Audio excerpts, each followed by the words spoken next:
Good morning, Crypto Chaos. How's it going, guys? How's it going? Trying to clean up all this from last night. Oh, God, what's this going? My music's still going. How's it going, guys? How's it going? Good morning. I am, of course, the Crypto Otaku.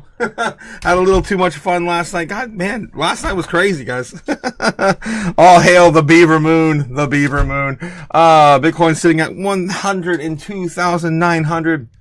I think we might have did it, guys. We might have did it. We might have given Bitcoin just enough support via Chaos Magic last night. How you guys doing? How you guys doing? I bit my tongue last night and I can't. Oh man, it hurts like a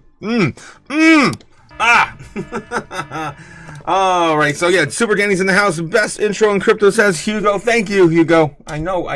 Thank you. That's awesome. Thanks again, guys, for all the love and support in the chat. Guys, I don't even know if everything last night happened. That was crazy. Good morning, brother. I heard you went through a long live. Yes, I did. It was almost up till midnight or something like that. I forget. Morning Chaos family. Cliff is in the house. Yes. We were up to the Beaver Moon last night. I don't even, where did this come from? Where did this come from? I don't know what the hell happened last night. Oh, jeez. So yeah, that was fun. I remember a whole bunch of bots. Yeah. Oh my God. Maximus Crypto came in with $100 super chat last night, and everything after that just kind of went a blur. OG Bobbin, yes, never soon, never soon. When will then be now? Soon. It's coming, guys. It's coming. It's coming soon. We need a moon. When a moon? I need moon, says Crypto JPEG. Well, we got the Beaver Moon last night, right? When Beaver Moon? That was last night. First Beaver shot, then the Beaver Moon. Feels like the word soon has a different meaning now. Yeah, it does. It does, OG Bobbin. I think we need to consult the the slang dictionary now to see what the soon means in Gen Z speak. Expecting Trump dump day today, says EZ. Really? It's not the spoon that bends. Yes, it's not. There is no spoon. Grand Rising Otaku and Chaos family. Hope everyone's doing well, and let's get this money. Yes, Gamma Goddess, thank you again for coming out and participating in all that chaos last night. A lot of fun, guys. Also, we're gonna have Grand Rising Gamma Goddess on the show on Friday. Excited to have her on again for that. Yes. Also, Gamma knows what's up, man. There is no spoon, 100%. It's Matrix 101. Come on, it's first grade, SpongeBob. Come on. Feeling it too, says Cliff. Sure he sure did. The Beaver Moon, yeah, it bit me, man. That moon bit me. That was a hell of a night.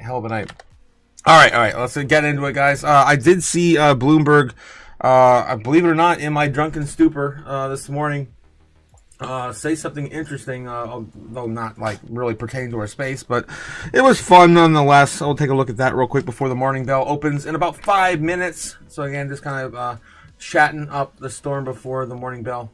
I'm trying to get over there. Why can't I get over there? There we go. Oh my God. Come on, Sweeney. Get out of here. All right, move on. Okay, so yeah, Bitcoin sitting at 102,700, 900, about trying to flip 103 back into support. Last night, I don't know how we did it. Somehow, I don't remember us even doing it. But we hit it, guys. We did it. More winning. So much, you may even get tired of winning. Yes, so much winning, guys. So much winning. What am I referring to? Of course, the Chaos Magic. Again, I give all of the credit to the Chaos Magic last night, of course, showing us the way, right on top of our baseline level. Thankfully, we didn't go as low as our bear, but we called baseline bear last night. And I was like, you know what, more along the lines of baseline, I've been trying to push us towards every single day. All right, so yeah, that's where we ended up, out of the bear flag, out of the... out of the flag, right? That we, of course, the pendant we had last night, from Tuesday's bottom to where we are today. All right. Actually, I don't want to. Oh, I guess that's fine. I can get rid of that. Let's screw it. All right. So that's where we currently are, and then this is what we had from Bloomberg this morning. Again, reminder, you guys. Pelosi's out. She's retiring, but we got the exact date of her retirement now. So listen to this. Jerry Smith there covers the biotechs for us here at Bloomberg. Now, Nancy Pelosi is ending her nearly 40-year career in Congress. The 85-year-old Californian Democrat and the first woman to serve as Speaker of the House says she won't seek re-election next year. Let's get more now from Bloomberg's Megan Scully, who covers Congress, and there's no shortage, I guess, of octogenarians there. She's also still sticking around until she's like 87, right? Yes, so it appears that she will be serving out this term, which ends in January of 2027. So another year and a half almost that she will be in Congress. But certainly this is the beginning of the end of a truly remarkable career. The first woman Speaker of the House. I remember being actually in the House chamber the day that she was sworn in as Speaker. And she brought children up to the lectern to really mark the occasion. And she has been at the forefront of Democrats' battles from Obamacare to Biden's big spending bill with the climate incentives and other priorities that was passed during the first 2 years of his term. And yeah, I just had a television viewer message me saying this must be the market top, right? Because she's also then she's out criticized for her frequent stock trading on information that your average American doesn't get. What's that looking like for Congress? I mean, has Nancy Pelosi's portfolio changed the way politicians can work in the market? So it's her husband who is the big trader in the family, stock they trader in the family. They probably talk sometimes. Certainly. There are rules, of course, about insider trading, but legislation is always sort of waiting in the background on the Hill to prevent these trades, to prevent Congress from making these individualized trades. That has not gone anywhere just yet, but we do see it kind of gradually picking up momentum. All right, Megan, a lot to cover. I'm sure you're very busy. Thank you so much for joining us at such short notice. Megan Scully out of our Washington bureau talking about the retirement announcement from Nancy Pelosi. Coming up, Ann Berry discusses AI job losses. All right, so that was the only thing good that got out of the morning open. Banter from Bloomberg. But yeah, we did get the date. It's going to happen in 2027. My God. 2020. Oh my God. This needs to end. Nancy, when Max Long on Zebek? Oh man, that's a good question. Good question. The queen of partisan politics, Nancy Pelosi. Jesus, Maxim's diamond hands. Clip says, America better after the past 40 years. Bye bye, yeah, Nancy. Bye bye. Yeah, no more insider trading from her. We still have the Nancy Pelosi Act still floating out there too. Oh, geez, a $5 super chat coming in from JC, my man. Hit the like, guys. You think this bull run is the most unpredictable because of the analysis has been all wrong so far? Yes. So yes, you actually asked the similar question the other day. And I answered it on yesterday morning. I'm sorry about that, missing that, JC. Just wanted to give you a heads up on that. But I answered it again yesterday morning at the beginning of the live stream, along with Jake the Snakes, because yeah, Tinfoil Hat Tuesday went on a little too crazy, and I missed it. But yes, I do think that this is the most unpredictable bull run. Period. Yes, and because of all the analysis been wrong so far, it's very possible that we're either going to have two scenarios. We're going to go into a full-blown recession, wipe everyone else's portfolios to zero, and everyone sells off. Or we're gonna have this extended cycle. Okay, maybe there's a third. Maybe there's a third option that we just kind of ride this all out into the sunset in December, and then come back later. But either way, I think it's gonna definitely melt people's faces off. We've already seen a max liquidation. I mean, we had the largest sell-off we've ever had in crypto back on October 10th. So it's definitely been a wild ride. Usually the cycle ends right here where we're at right now in November. I would say it would have already ended maybe next week in traditional sense. But we haven't done anything in terms of the altcoins. I told you guys at the a few months ago that if we go sideways out of this or even down from here, I'm not selling a damn thing. There's no reason to sell because my coins are not that much higher than they were before. Yeah, it's kind of silly. Okay, 3 options in never soon. Never soon. Yes, guys, soon. It's coming soon. When will then be now? Soon. Damn. Oh well, it wasn't meant to be then easy. It wasn't meant to be easy. 100%, Danny. If it was easy, everyone would also be doing it. That's what my dad always says. Is it true that we literally just might never get Ultimate Season? It's a possibility. It's just going to be forever Bitcoin season. God. No, I honestly still firmly believe that we're going to see some sort of major sell-off out of this year, and then maybe the beginning of next year, just pump out of nowhere, freak everyone out. Kathy Wood's reducing her Bitcoin prediction from 2030 to 1.5 million to 1.2 during the rise of stablecoins. Says Andy. I don't doubt it. I mean, her original plan was 1 million. That was back in 2020, 2021 when I got in first. So her coming back down on that, it's not that big of a deal in my opinion. The target for 1 million is still around 2030. That was the plan either way. Honestly, it's still looking at maybe 2028, 2029. Depending on where the run really goes. But a lot of these treasury companies, guys, are still going to be buying, and a lot of these countries are still going to be buying. So the run of Bitcoin is still going to be going. And I showed you guys this morning, or yesterday morning, we just missed the open bell. In our banter, we missed the open bell, guys. Damn it. No. No. We gotta get there. We do have state-owned companies now. We're getting Damn this it. here. I'm talking about Was that buying. your prediction that the Trump administration is going to buy a stake? No, that's not my prediction that the Trump administration is going to buy a stake, but it's like a duopoly. Seeing it in terms of travel and hospitality, understanding once this government shutdown is over, what that does in terms of implications for the labor market. So I think there's... In order to win, the Trump administration buys stake in other companies, right? So right now, Threadneedle Ventures founder Ann Berry here with us on set, and I want to talk just a little bit more about the M&A landscape, because you made some really interesting observations, also some predictions or maybe suggestions. In terms of who should buy whom. Ooh. What do you think this means? Yeah, screw all this. Screw all this. Andy has got us in with the clutch. He says that Kathy Wood was on Squawk Box this morning. I'm dropping everything for that. Let's take a look and see. A lot of people are reducing their predictions, though, Andy. We just talked about, was it CIO of Bitwise? Was it yesterday? No, it wasn't Bitwise. I forget the name of the company. It's not a well-known one. Was it? I think it was Galaxy, but it wasn't Galaxy Digital. They were calling for 120,000 by the end of the year now, instead of their 180,000 prediction. So a lot of people are reducing their expectations. All right, so yeah, let's take a look and see if we got her on the doom scrolling over on X, guys, the real news platform on X. I'm trying not to talk too much today because I bit my tongue last night. It hurts like a bitch. All right, Kathy.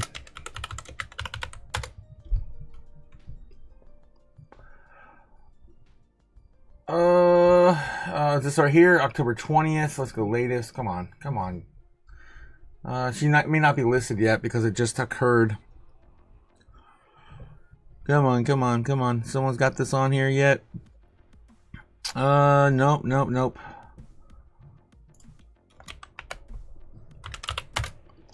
Yeah, we might have to get that tonight. That sucks. It doesn't look like it's popping up yet. All right, well, if you guys got the clip, let me know. I do have CNBC, but it's live. It's not. I can't actually go back on it. So this is what we get for free. We're for free. All right, guys. So let's let's keep continuing on. Get back in the chat here. We will be battle hardened, says Danny. Super duper Saiyans by the time this runs over, yeah. All right. Good morning, Chaos family. Good morning, Dylan Crum. Good morning. She was on Squawk Box, says Andy, of course.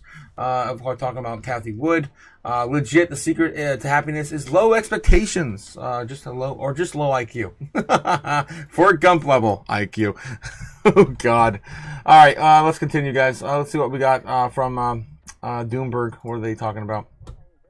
acquisitions of businesses that aren't necessarily AI forward, but they've got an enormous installed base of data sitting in, on-premise, for example, ERP systems. And companies are trying to move to the cloud and then to something more forward-thinking. But by buying companies that have been around for a long time, it's a way of getting a proprietary data set that it's quite difficult to get otherwise. I find that interesting, and that's part of my thesis around Adobe Go by DocuSign, right? Go double down on sources of data and build out proprietary data sets if you can't be the person to figure out the actual AI models. I mean, I always wonder if AI is going to eat software's lunch. We were talking to Mark Douglas about this yesterday, and I guess the idea is, why hire a company or subscribe to a software service that you can just have, your own kids write with AI software yourself? But the data is really the moat, right? Yes, the data is really the moat. And so that's why, if AI is going to eat software alive, I think of it as though some of the software OGs, whether it is Adobe, whether it is Salesforce, to pick on Salesforce for a moment, whether it's some of the original cybersecurity companies, right? Getting that data, getting the proprietary data, and then ultimately perhaps using somebody else's AI to optimize it, or licensing that data out, which the social media platforms are doing, right? I think they're going to have to pivot, because to your point, there are too many low-cost free options out there that do the rudimentary jobs just as well and much more cheaply. What do you think, by the way, I'll put you on the spot here, about Jensen Huang's statement that China's going to win in AI? And I thought it was interesting that he blames regulators, as if we shouldn't regulate this technology at all, right? I put a list together of the biggest names in tech, from Jeffrey Hinton, the godfather of AI, who says there's a 20 to 30% chance that AI will destroy humanity in the next 3 decades. Or Elon Musk, who also thinks that there's like a 20% chance that it kills us all. Here it is. Dario Amodei from Anthropic, 25% chance of things going really, really badly. He says not an extinction event, but a catastrophe. Like, doesn't this tell you we need to regulate this technology? Is it saying that we need to regulate this technology, which I do think we do in terms of things like privacy and understanding the impact on young people when it's consumer facing? And we've seen how bad social media is for society, right? We absolutely have. I look at this and say, I don't necessarily read it as those who are on the inside saying things that means we should think about regulating AI more. I think it's basically saying we need to understand it better so that we've got the tools available to try and mitigate the risk that AI becomes something that is a catastrophic event creator.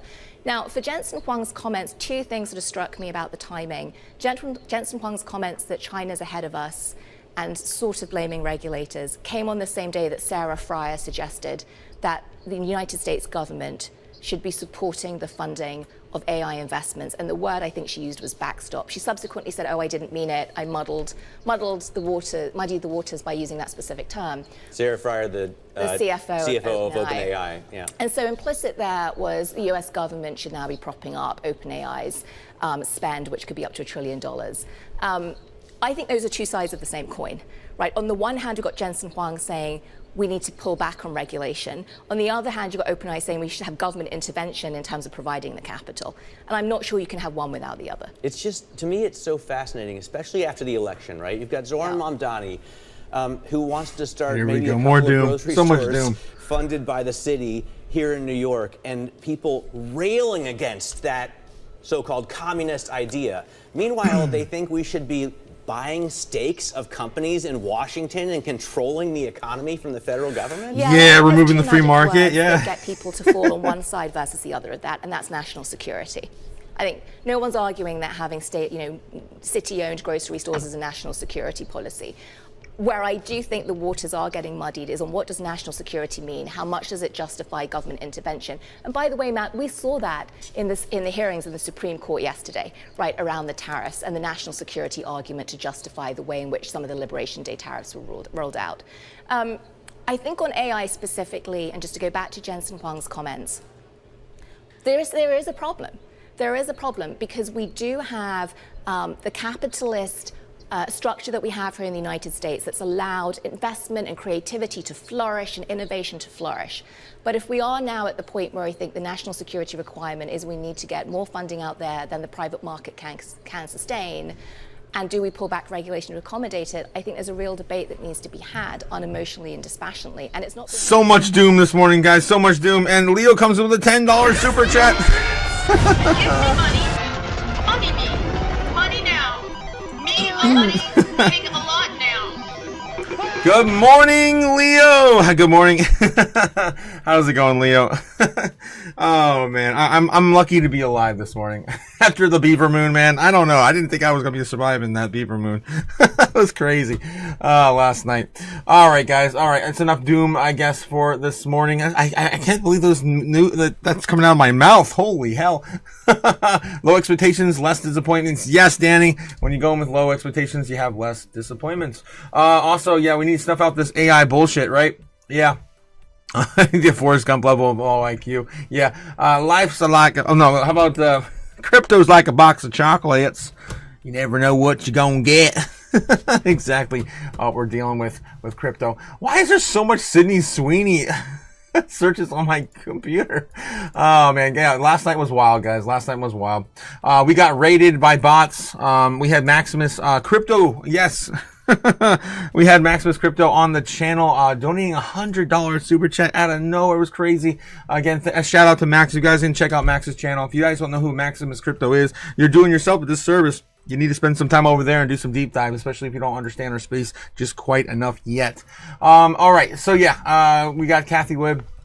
I was trying to find that, latest on, over there on, X, but, yeah, I could not find anything, so I don't know. Still positive on Bitcoin, Kathy Wood. Here we go.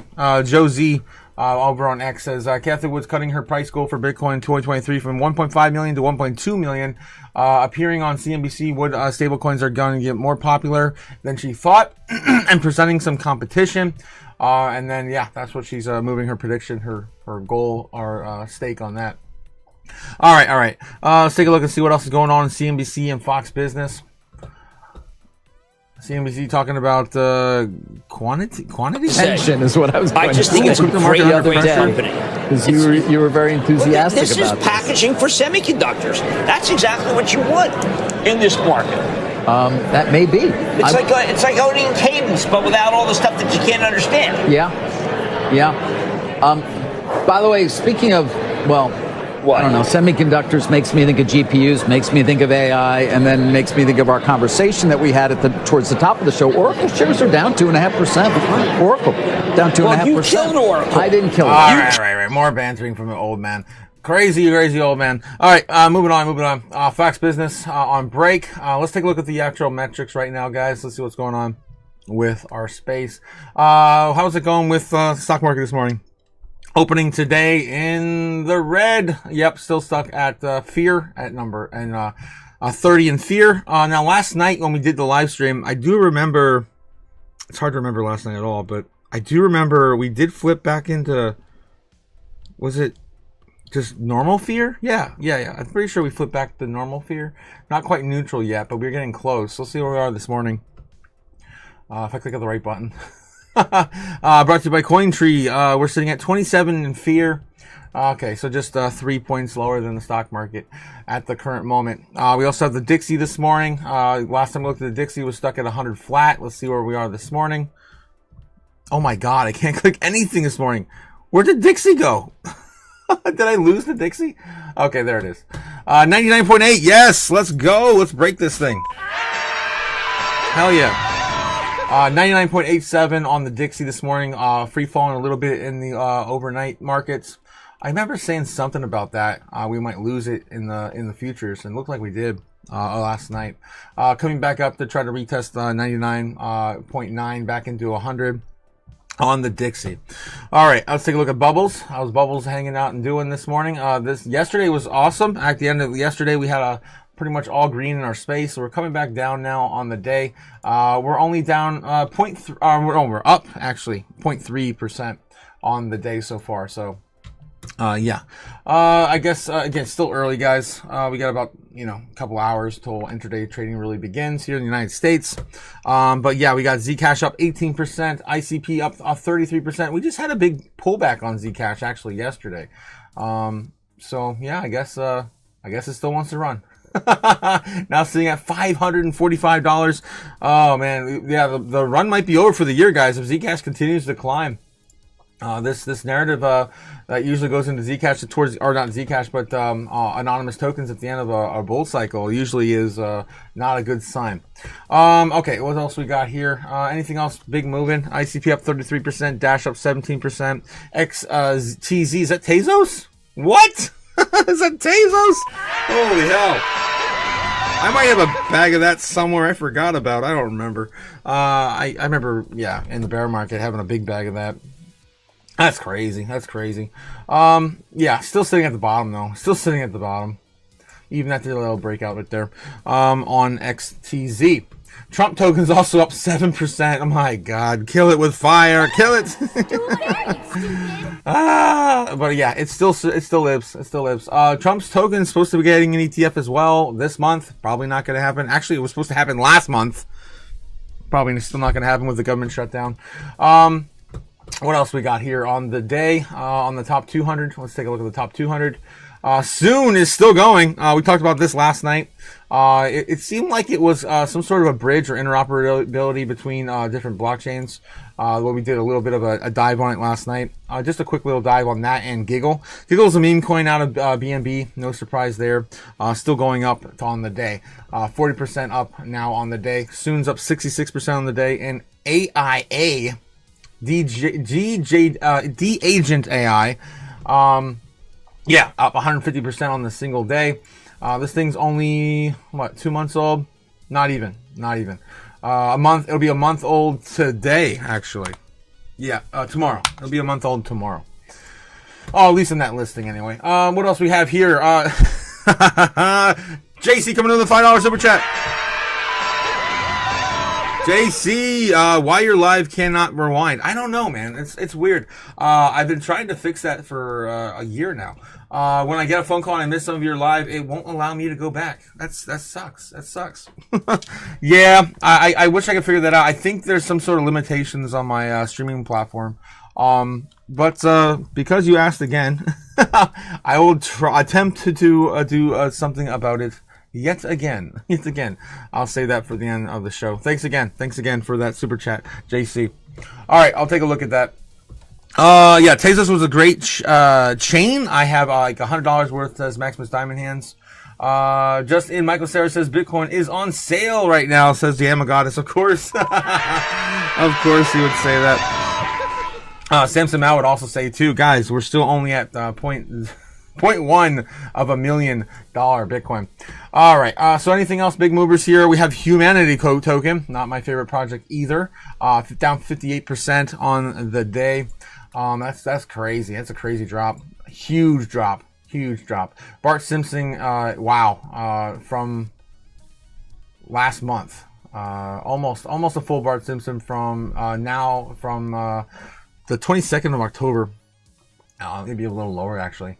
So probably could go all the way back down to, what is that, 7 cents, maybe 10 cents flat here soon in short order. All right, let's see what else we got here. Again, a lot of these tokens are new, so they're still trying to find their bottoms after the breakouts. All right, top 100 coins. What are we looking down at the most on the week now and the day? Nothing's really down, a huge pullback on most of these coins. Nothing's really down even 10% on the day. Let's take a look at the week. See, we're looking for like 20s, 30s on the week. Something extreme, right? For, of course, opportunistic DCA opportunities. Let's see what we have here. XCN's down 25% on the top 200. That's crazy. That'd probably be my top pick on the top 200. Jido's down 22%. And that's pretty much it. Toshi, if you guys like Toshi's down about 26% there. And Humanity Token, I already mentioned that. I wouldn't touch that, personally, but yeah, and then Fartcoin down 23% there. Those are the only things you got right now that are down with, there's eGen. There's eGen as well. That's eGen, the cloud, yeah, that thing. eGen layer. That's it. That's pretty much it. So my top picks in the top 200 are going to be XCN and, Jido. Screw it. Jido. How's Wormhole doing, man? Wormhole's been, kind of going back up lately. Let's take a look and see where's W at. Wormhole. This is the one I look at. Only down 10%. Yeah, still not enough for me to really look at today. All right. Anything else we got in the top 100? Down the most on the week here. Let's take a look. IP. I know some of you guys in the chat like IP, down 21%. ENA, Athena is down 21% on the day. I shout out yesterday, and one of my top picks yesterday, one of the first in a long time. Solana was down like 21% yesterday morning. It was awesome on the single day. That was crazy, guys. If you didn't pick any of that up, I don't know. I know something wrong with you. Or maybe it's just not in your wheelhouse, right? Sui's down 14% on the day as well. My top picks yesterday were Solana and Sui. I think they might also be the same today. OKB is down 20%. If that's in your wheelhouse, maybe that's the one you want to pick. Again, not financial advice, guys. Just telling it like it is. Again, not this is my 2 cents, not yours. I'd buy that for $1. Yes. All right. Let's see what else we got in TradFi news, guys. Let's see what else we got in TradFi news. Oh, right. Let's get a look at some of the headlines on CNBC this morning. Target's sloppier stores are wearing on shoppers, and it's a turnaround could hinge on cleaning them up. Okay, that's a weird headline. Retailers are raising prices to meet tariffs. Amazon is hiking more than others. Yeah, oh my God, Amazon, man. The deals you used to be able to get on Amazon are gone. They're all gone. But you're still kind of forced to go to Amazon because no one's actually carrying these items in stores anymore. It's a weird world we live in, where everything is basically just on the internet. Young consumers are eating less Chipotle. Yep, that's of course been going downhill for quite a while now because no one can afford a $15 burrito, or $20 burrito. I don't know what the hell what you're getting in it. If you're getting steak in it or avocado, you're probably paying $20 for a burrito there. Okay, Chicago's Fed's Goolsbee says he's cautious about further rate cuts during the shutdown. Good. I guess good. Not good for us, though. But if they wanted to really get this thing under control, guys, we'd have to go into a full-blown recession or a depression. I would say, honestly, a depression. But they're not going to do it. They're not going to do it because they have to uphold the peace. As soon as they announce a recession, people are just going to do exactly what they're saying they're going to do on TikTok. They're just going to go out there, riot, and, turn over buses and food trucks and steal everything they possibly can to get by. And I don't blame them. Trump says he may have to refund the tariffs, so these stocks would benefit most. Okay.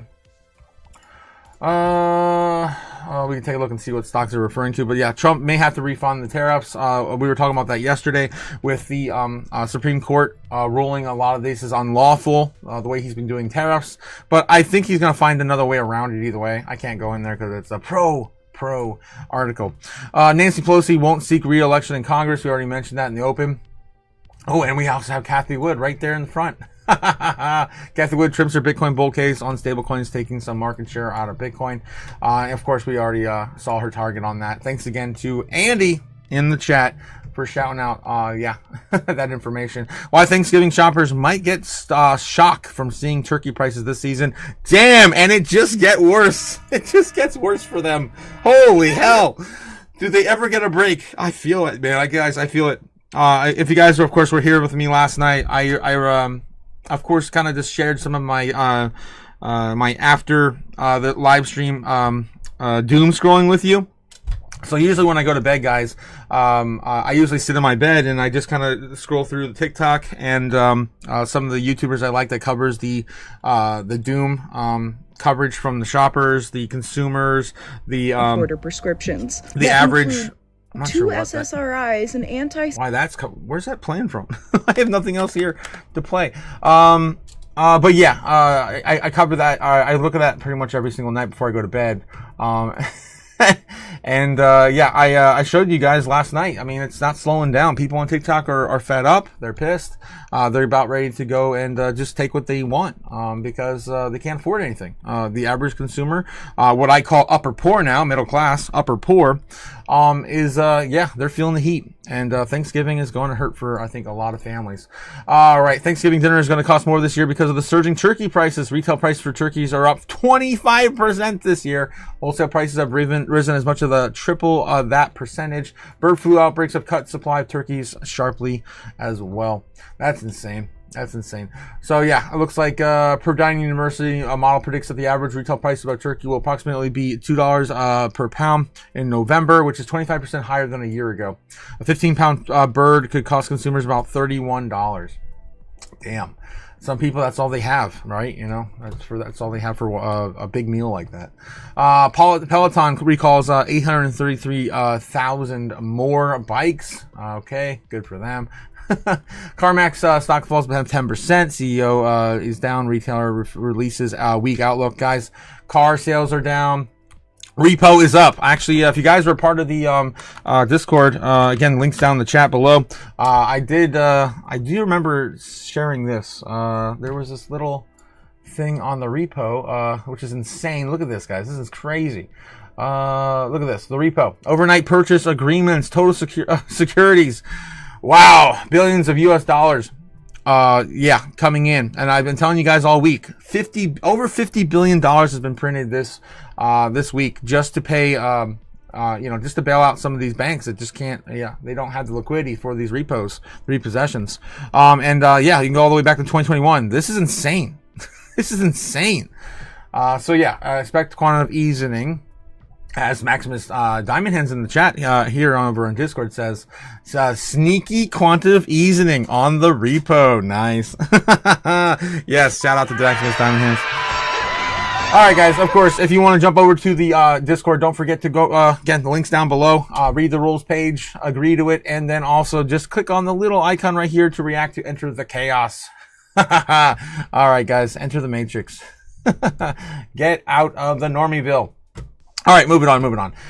Just a little shameless plug there. Don't forget also to hit the like and subscribe. Guys, we got, what was it, like 43,000 bots last night? That was crazy. I took a picture, but I think, oh, my phone's dead. That's right. I was too drunk last night to remember to charge my phone. Jeez. But it was like over 40,000 bots on the viewers last night.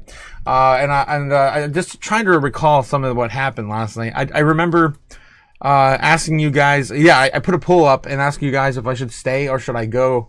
And 70% of you guys wanted me to stay, so we just stayed until it died down. So that was wild, and I don't remember too much after that.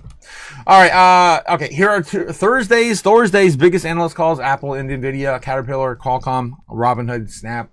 Elon Musk expects to prevail Tesla shareholder vote over CEO's $1 trillion pay plan. Does he really want $1 trillion, though? I don't get the feeling he really does. DraftKings takes over ESPN Sports betting partnership from Penn Entertainment. Eli Lilly to start late-stage trials on some obesity drug, another obesity drug. People putting all these chemicals in their bodies. I don't understand it. You guys are going to be part of the zombie apocalypse one day. Don't do it. Are you eligible for credit card debt relief? Oh, God, there's a lot of these popping up on these websites now, too, because people are feeling it. I'm telling you. Everyone's doom spending is what I call it, doom spending on their credit cards. NVIDIA's Jensen Huang substances China will win the AI race, remark. Yep. All right, guys. So with that being said, let's do another run through TradFi's news. Let's see what else is going on over here. I'm not sure. They got some paid piece there. CNBC. Let's walk on the street right now. Let's see what they're talking about. Optimal. Suboptimal. Yeah. Although Penn shares, I think we're up pre-market. What the hell? Market. Yeah, they're down now. Anything can happen. Yeah. I'm going out to L.A., sign some bottles, little one. You're not in tomorrow? I got to fly out to L.A. I hope there's a fair traffic control can be there. All right. Kramer's packing up and leaving. All right, let's go to Fox Business. My God. Faco Templeton ad right there. And I think we're moving on back to business, Fox Business. Let's see what's going on in the headlines, Fox Business. More political nonsense. Let's see what we got. Customers of major airlines are eligible for money back until the government reopens. I think that's pretty much going to be American Airlines, right? Tesla shareholders, the cheapest property for tax bills. Billionaire Ken Griffin blasts Chicago. It's a failed city. Yeah, it's looking pretty bad, guys. What else we have here? Cut low. Trump needs to explain how things have improved. Cava CEO blames inflation job market for a drop in young diners eating out. Yep. Can't afford it. Track the U.S. national debt's rapid rise in real time. Of course, via the national debt clock. Actually, also another thing I shared over in the Discord, guys, now that I remember. I think it was a couple days ago. I was watching I've been watching old John Candy movies. I miss John Candy so much. And I saw this. Where was it? Are they putting everything else? Where the hell did I put this damn thing?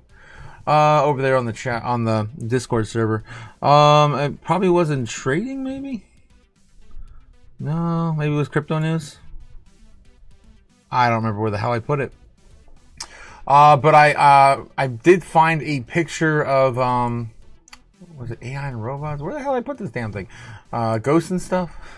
I don't remember where the hell I put it. But basically, it was a little segment in the very opening of that movie, in Delirious, where it actually showed the U.S. national debt clock.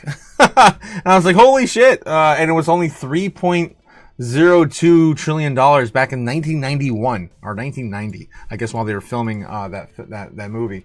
That was insane. That's crazy. So we're already over 10x where we were back in 1991 in terms of debt. So that shocked me when I saw that in a film. It really dated the film.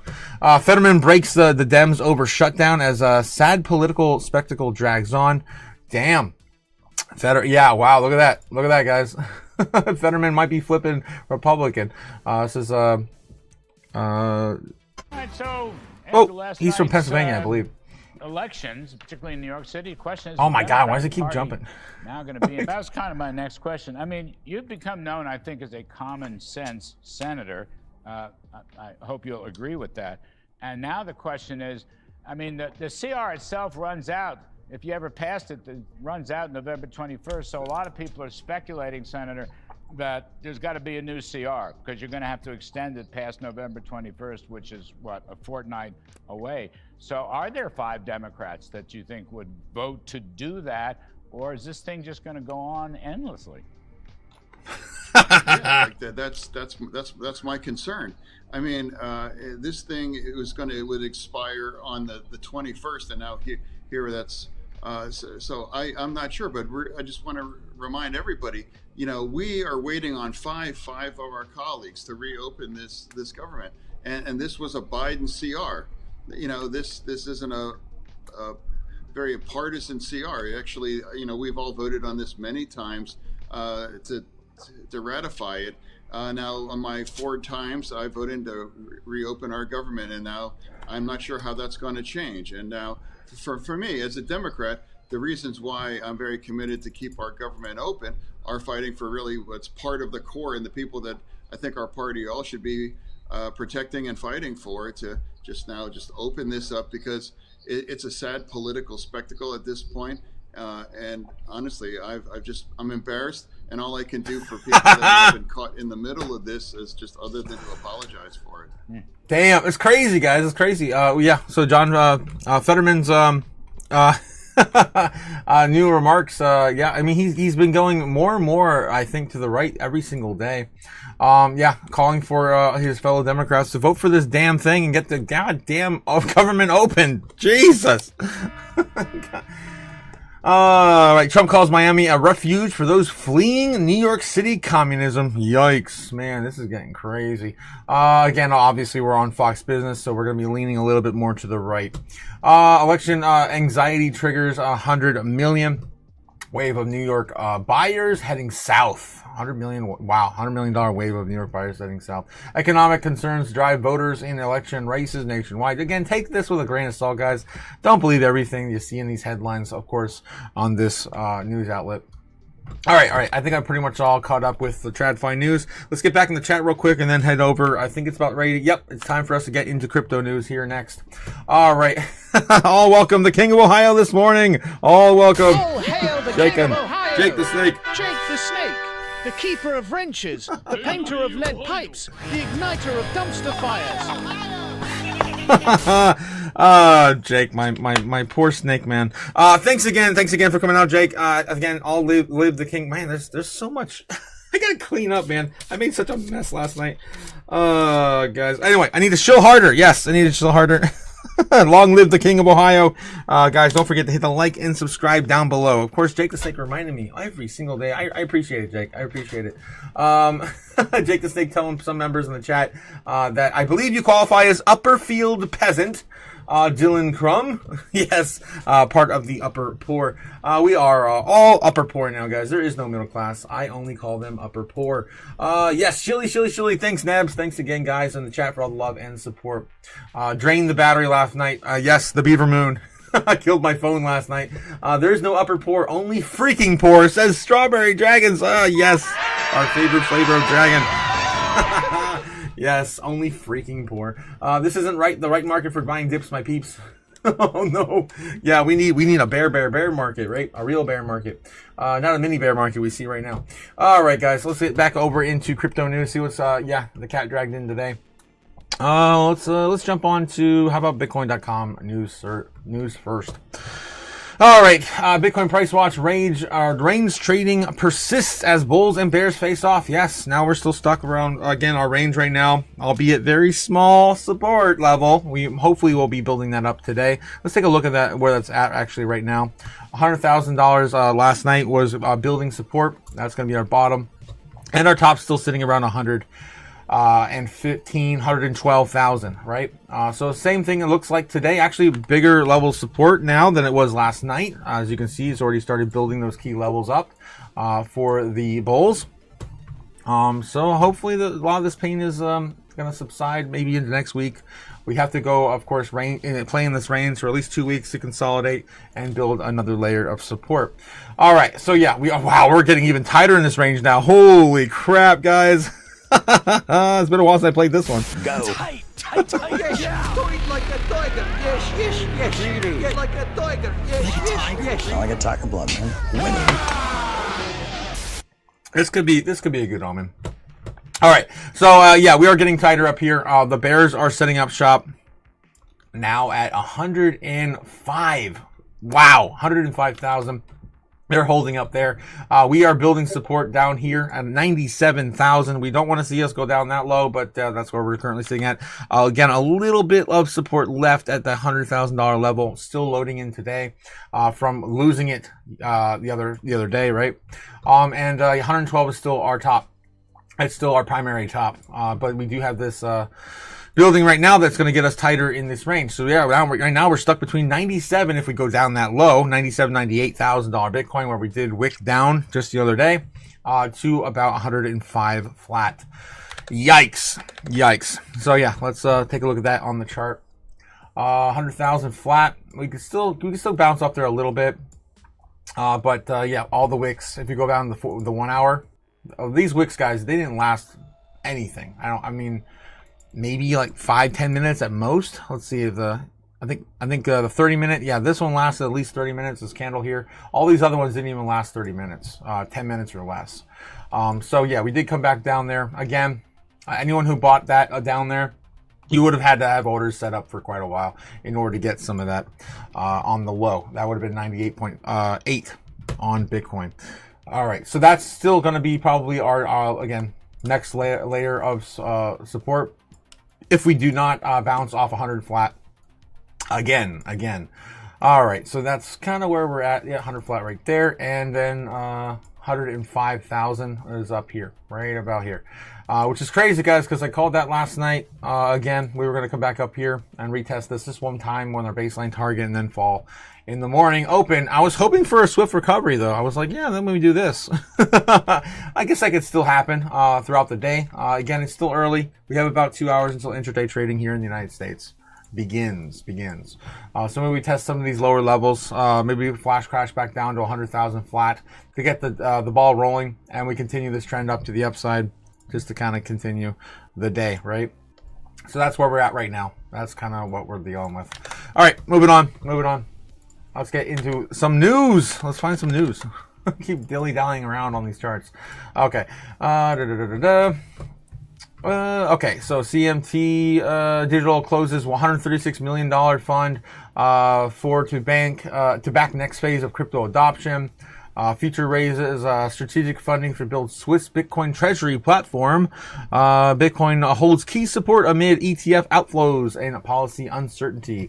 Speaking of ETF outflows, I've been talking about how we've had a lot of these OG wallets allegedly sell. I mean, there's still the conspiracy, and we're going to go into that next Tinfoil Hat Tuesday about the quantum computing risks on Bitcoin's older wallets. But anyway, that's also happening, but there's still a lot of Bitcoin being taken off exchanges. So again, I show you guys this every single night. This is, of course, the Bitcoin amount on exchanges was still sitting at the lowest levels we've ever seen on record. Today's no exception, again, to this. It seems like, again, regardless of price, they're still taking the Bitcoin away. Still getting it off. Looks like we're getting a little bit of rise up to now, though, today. A little bit of a rise up here now. Still sitting at around 2.14 million on Bitcoin on exchanges. We've been on this level now for the last, looks like 6 or 7 days, for about a week. Sitting at 2.14 million. All right, moving on. What else we got? Fed Governor Lisa Cook takes a break from her battle with Trump. Oh, geez. Oh, they're still talking about that whole narrative. That's old. That's done with. He's got Moran in since then, right? I don't think he's out for Lisa Cook's seat anymore. Peter Schiff regrets correction talk, declares Bitcoin and Ethereum deep in bear territory. Of course he would say that. Bitcoin options traders positioned for December with heavy $120,000 and $140,000 strikes. Bitcoin price watch, yada yada yada. Why is Zcash up 40% while other cryptocurrencies are tanking? Because I believe people are trying to play the the money laundering game with the anonymity coins. That's what I think. And also that's the most regulated anonymous coin we have, and approved, I guess, here in the States. Let's see what else we got here. Anything else we have? Let's take a look at Cointelegraph. We'll dive into there real quick and then go through TradFi once again and back to more crypto news. How perp dexes quietly took over 26% of futures market. Bitcoin's valuation metric hints at a possible bottom, forming analysis. It's kind of what I see, at least right now, at the current moment, unless we get a black swan-like event. Okay, Bitcoin's MVRV ratio dropping to 1.8 to 2.8 range signals a local bottom. Historically preceding price rallies continue. The fell 11% November 3rd to November 4th, breaking below $100,000 level for the first time in 4 months, and led to the liquidation of over 1.3 million in leveraged long positions, and coincided with profit taking by long-term holders and capitulation by recent buyers. Bitcoin's MVRV ratio hits at a possible bottom. The Bitcoin MVR ratio is hovering around 1.8, its lowest level since April 2025, signaling a possible bottom formation. The analyst says in a quick take analysis on Thursday, adding to suggest that the market value is approaching investors' average cost basis, implying a potential accumulation zone. Last time this metric was this low was mid-April, with the Bitcoin USD pair price bottom at 74,500, before embarking on a 50% rally to its previous all-time high of 112,000, reached on July 9th. Historically, when the MVRV falls to 1.8 2-point range, the often coincides with the midterm market bottoms or early recovery phases. Bitcoin could see a capitulation-driven reversal. As Cointelegraph reported, short-term hodlers' unrealized losses capitulated with Bitcoin dropped to 100,000. Asset holders' significant unrealized losses capitulate near local bottoms. On-chain data provider Glassnode wrote on an X post on Thursday, the capitulation often serves as a critical turning point as panic-driven sell-offs exhaust weaker hands. Right. We call them lettuce hands. Paper hands. Silly. Clearing out speculative leverage and resetting the market's foundation. Glassnode's capitulation metric reveals that Bitcoin's hodlers are capitulating at the same rate as the previous bottoms of 50,000 on August 1st of 2024 and 74,000 in April. This pattern highlights how distressed the driven selling can shape the market. Reversal is a key dynamic now trackable via our cost basis distribution dashboard, Glassnode added. And there you go there. Same sort of stuff we're looking at every single day. Distress-driven selling has historically exhausted weak hands, allowing stronger hands to accumulate at lower levels, setting the stage for a recovery. All right, that's pretty much that there. Okay, we'll see how that plays out. Redstone unveils DeFi risk ratings weeks over $20 billion market cap market wipeout. Oh my gosh, guys. I bit my tongue last night and it hurts like a mother. Satoshi started a fire in cyberspace. Take your fiat currency and feed the fire. Satoshi I had to play something just to try to recover from that. Pain. All right. Let's see what else we got. Let's take a look at One more outlet, and then we'll go back to TradFi. Let's take it. Cryptonews.com. These are the same articles from yesterday. This one here is. Why is crypto up today? November 6. OKX launches USD stablecoin payments in Brazil. Nice. Solana ETF surge. Alchemy rebuilds Solana's infrastructure for institutional scale. Ray Dalio warns Fed bubble could send gold, Bitcoin soaring, then implode. Possibly. How's gold doing anyway? I think it's been a day or two since we looked at gold. 3,970. Looks like a flash crash right now on gold. Holy hell. Is the dollar going up? What's going on? It's supposed to be a safe haven. It's just too many people just sitting on gold right now. They're taking profits. Let's take a look and see what's going on with the Dixie this morning still. We just looked at it, 99.8. So it hasn't really moved too much yet. It's still early though, 99.92. It did retest that here about 10 minutes ago. So it is coming up a little bit now on the day. That could be why gold's having a little bit of a struggle this morning. And Bitcoin, sitting at 102,000 flat. Testing the bottom of this range, the bottom of this pennant. That could, again, break down right now. Or wait until maybe a half hour from now. Usually 10 to 10:30 we see pullbacks. And then, a recovery in the afternoon. So maybe in like the next hour or so.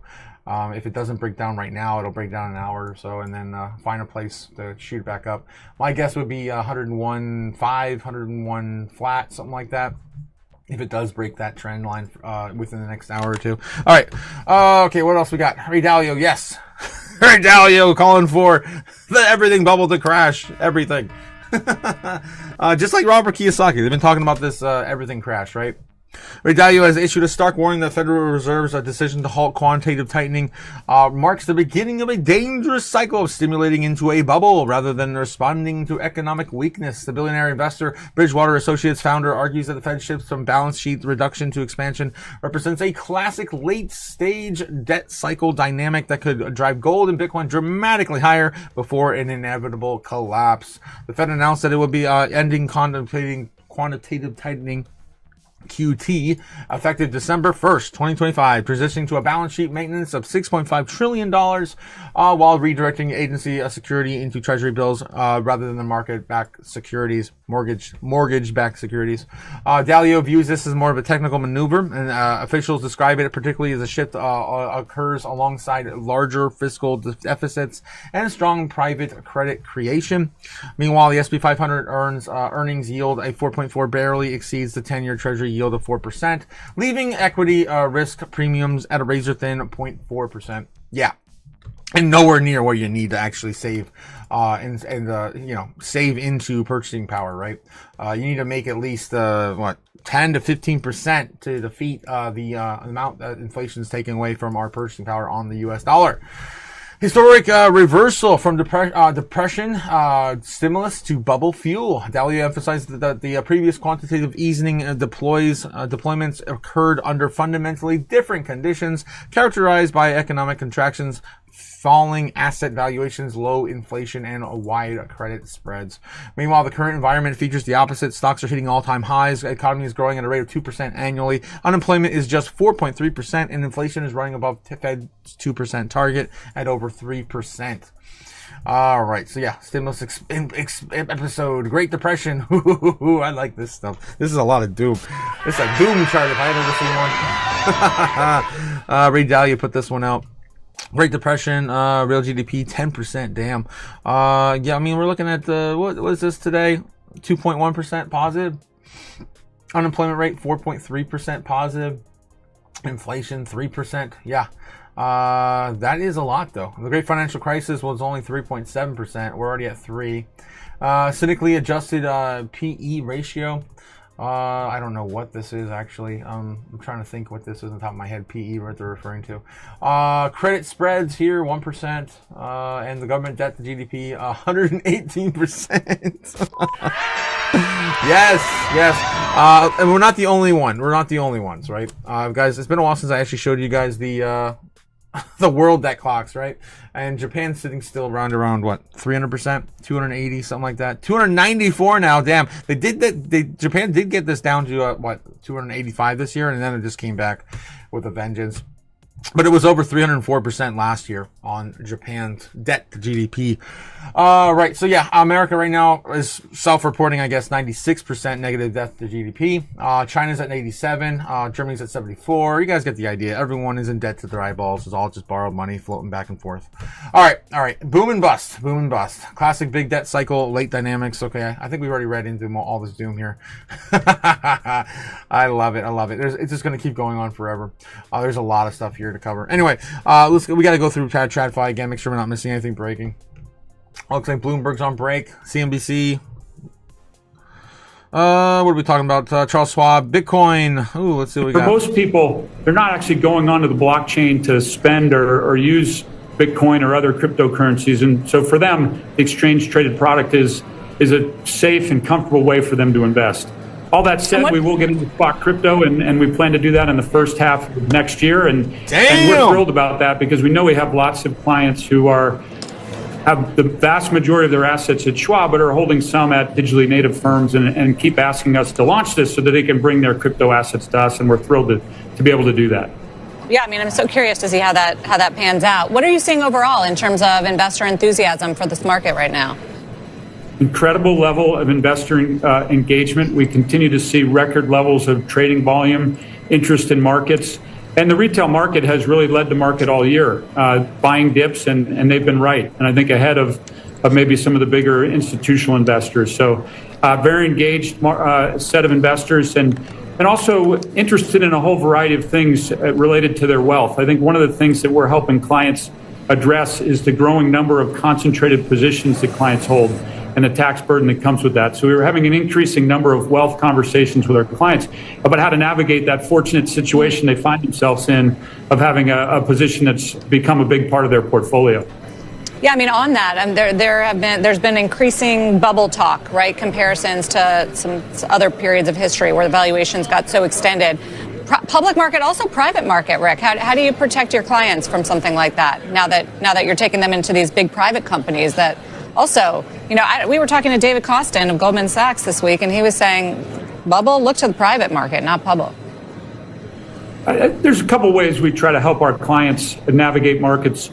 Number one is we talk to them a lot about time horizon. The longer their time horizon, the more likely they're to generate positive returns over that time horizon. Number two, diversification is important. There's certainly areas of the market that have the potential to become frothy, but there may be other parts of the market that are less valued. And so we think taking a diversified approach both within equities and then across asset classes is a way to do it. And then we can talk to our clients about different ways to hedge their portfolios. And we've got a team of option experts that are available to our clients. All right. I'm not going to freaking pitch Charles Schwab to my followers. But yeah, that looks like, they're setting up for crypto in 2026 as well, just like everyone else, guys. It's crazy. I mean, we talk about this cycle running into next year. I mean, every single time we hear one of these hedge fund managers, one of these big banks, one of these institutions, everything, the educational system, all the payments setting up for next year, it's all, of course, looking for a bright future for crypto into 2026. All right. So I do have this. Andy popped up here. He said, you look at this here. He had a link up for ZBEC. The official ZBEC Uphold Incorporated. Yeah, today, actually, I think in a couple hours, they're going to be doing a open spaces over on X for ZBEC as well. So don't forget that's coming today if you guys want to catch that. We started reaching out to select community members to send their jerseys. So the more giveaways coming for the ZBEC X Uphold campaign continues through Q4. So yeah, they're still doing a lot more advertising. That's crazy. ZBEC Uphold partnership. All right. Thanks again, Andy, for that one. What else we got in the chat? As we continue on here, Bitcoin still holding 102,700 on Bitcoin. Still trying to hold that line. Morning, Otak. Morning, over Top Shot. How's it going? Good morning. Jake. Okay. Jake was asking, what's the highest that Dixie has ever gotten to? I think it was like 150, something like that. In like the 80s or the 70s, so I forget. Maximus Diamond says that Jake, the highest has ever been is 165. Okay, Maximus Diamond is 165 on the Dixie. Yeah, we can take a look at that real quick over here. Of course, on the Dixie. I forgot I had this stuff on here. I haven't zoomed out here in a long time. Holy hell. What is all this? Okay, $40 in 1948 equals $314 in 2004. Oh, I must have did this in 2023. Wow. I did this a long time ago. Just a little little gift from my past self. Say it looks $100 in 2023 is now worth, wow, $7 in 1920 was $100 in 2020. Wow, against yeah, that's crazy. Yeah, so we already lost since 2020, the Great Print. We already lost like $11 per $100 bill. That was 2023 prices. It might be even worse now, probably in 2025. So again, against inflation. Wow, that's nuts. Anyway, yeah, so it looks like it was yeah, Maximus Diamond says 165 in 1985. That's after the depression, right? Yeah, the recession they had in the 80s, right? No, then it came back down. Similarly, what we saw back in 2008, right? The Great Financial Crisis, we had this big downturn as well. There was one in the 90s, I remember as well. There was a big crash in the 90s. So yeah, we have that, and then of course the Great Print, which started, I guess, for COVID in 2021.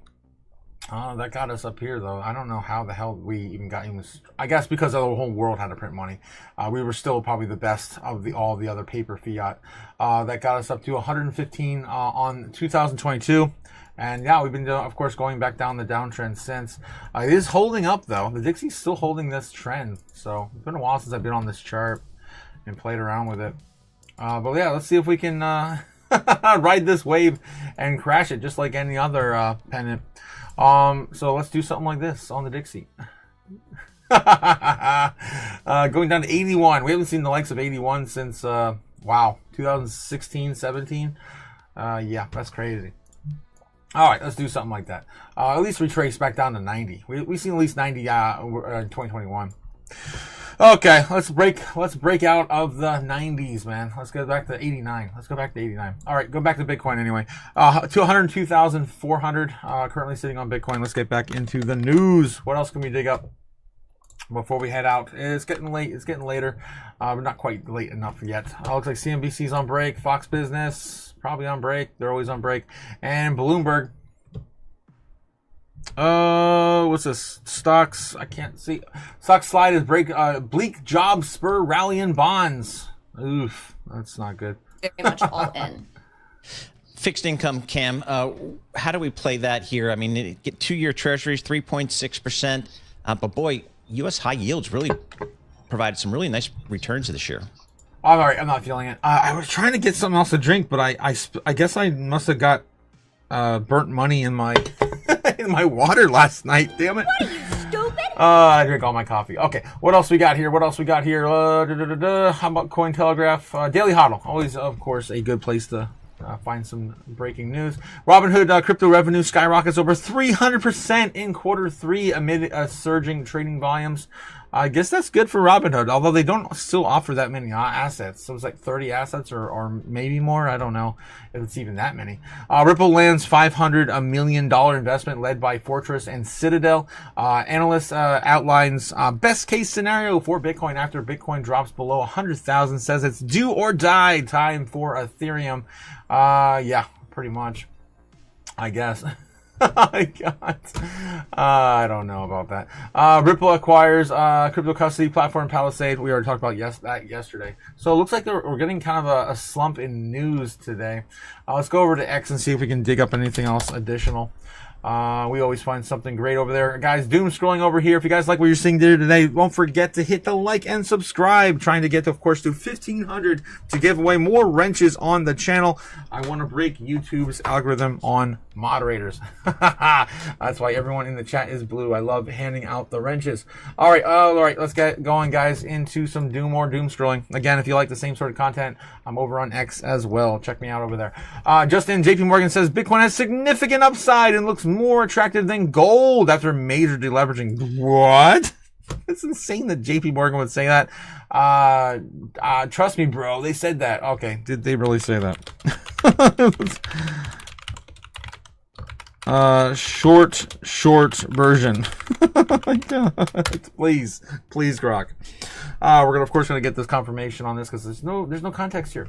Yes, JP Morgan strategist Nicholas Panzagoregadoko, I cannot pronounce that name to save my life, did say that Bitcoin has significant upside, is more attractive than gold after recent deleveraging, as reported MarketWatch on November 6, 2025. That was today. Yeah, so nice. That is legitimate. That's freaking awesome.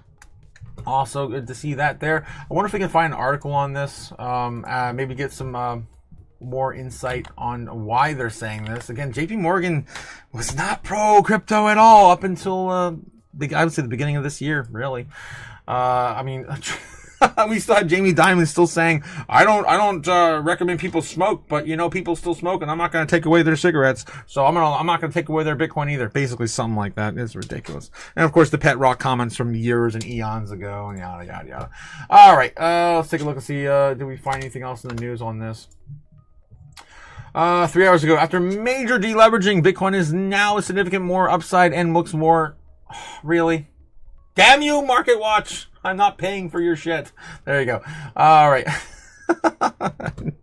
All you gotta do is yell at it, guys. What are you, stupid? That's how the internet works, right? All right. Now has significant upside and looks more attractive than gold, claims JP Morgan. On October 5th, Bitcoin touched its all-time high of 126,000. Guys, that was only a month ago. Before the end of the month, it has slumped more than 20% earlier this week and briefly dipped below 100,000, which to the extent of the collapse that Bitcoin now looks very cheap to gold. On a volatility-adjusted basis, that led JP Morgan strategists to make an argument that the mechanical exercise that implies significant upside for Bitcoin over the next 6 to 12 months. Global market strategist Nicholas explained that the reason for Bitcoin's stunning daggering what the fuck? I'd buy that for $1. I would pay someone to tell me what that word means. Deglingoglade. What? It's a French noun that means rapid decline. My God. Who wrote this article? I guess that was a direct quote from this Nicolas guy who's maybe French. I don't know. That does not look like a French name there. Panzergurtaglu. All right. Deringa was twofold. First, a massive liquidation in perpetual futures, a derivative contract allowing speculators to bet on the price of an asset who fixed expiration date. Second, the fallout of the well-publicized crypto asset theft of $128 million from decentralized finance protocol Binance. Or Balancer. I don't know what the hell that even is. The scandal raised more concerns about security protocols in the world than of the crypto investments. Mr. P illustrated that rapid the deleveraging in Bitcoin futures was explaining that the ratio of open interest and perpetuals to Bitcoin market capitalization is suitable proxy for investors leveraging in the asset. After the recent correction, the ratio is back to an average since 2024. All right, we kind of already went over some of the details on this in another article, honestly.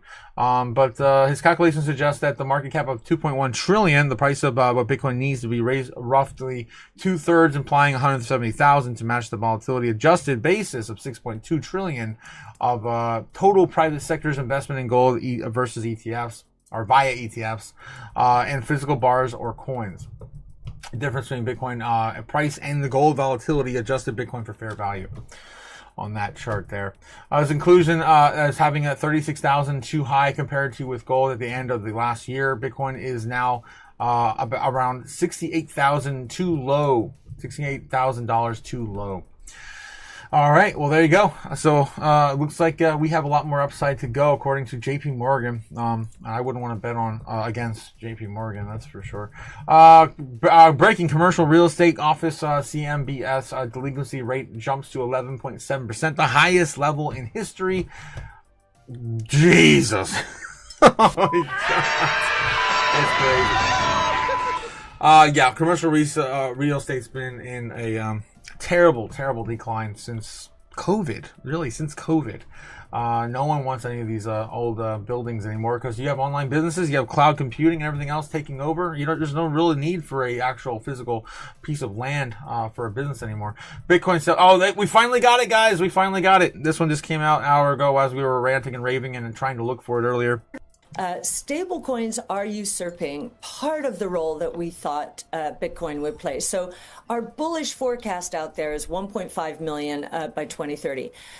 Given what's happening to stablecoins, which are serving emerging markets in a way that we thought Bitcoin would, I think we could take maybe $300,000 off of that bullish case just for stablecoins. So watch that space. Stablecoins are scaling here, I think, much faster than anyone would have expected. So that's still a 10x from where we are right now. Right? More than 10x. And again, it doesn't change my way of thinking about it either.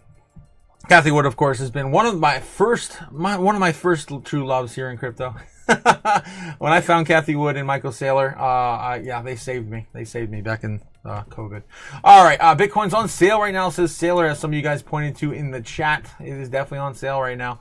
What else we have here? Just in South Korea's second largest party urges government to legalize Bitcoin ETFs as soon as possible. Asia is adopting Bitcoin.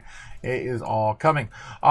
Institute of Technology Renewable Energy sells on 97 Bitcoin, about $10 million roughly. Originally bought for $10,000 in 2012 during a blockchain research project.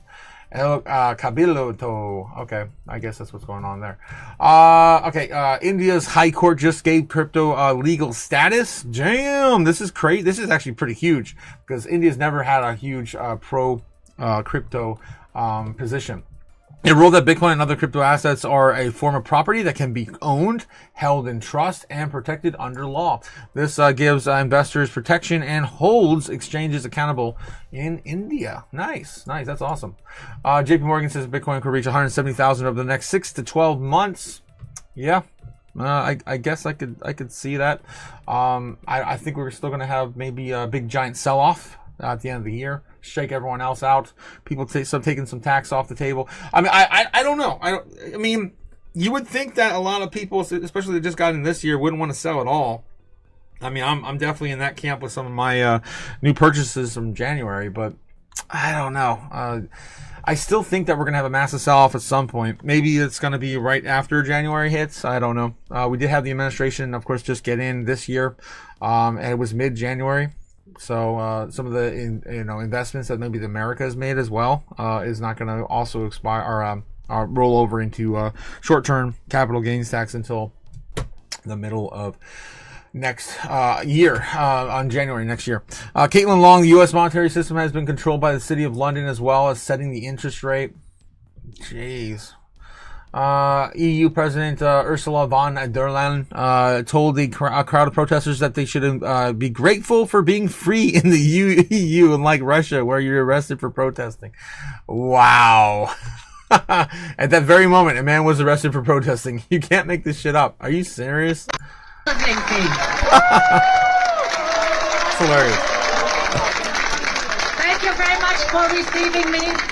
And first of all, to those who scream and yell here so loud, they can be happy that they are in a free country like Finland, where the free speech is a right, where they have not any restrictions. If they would be in Moscow, they would be in jail in 2 minutes. Thank God we have a democracy.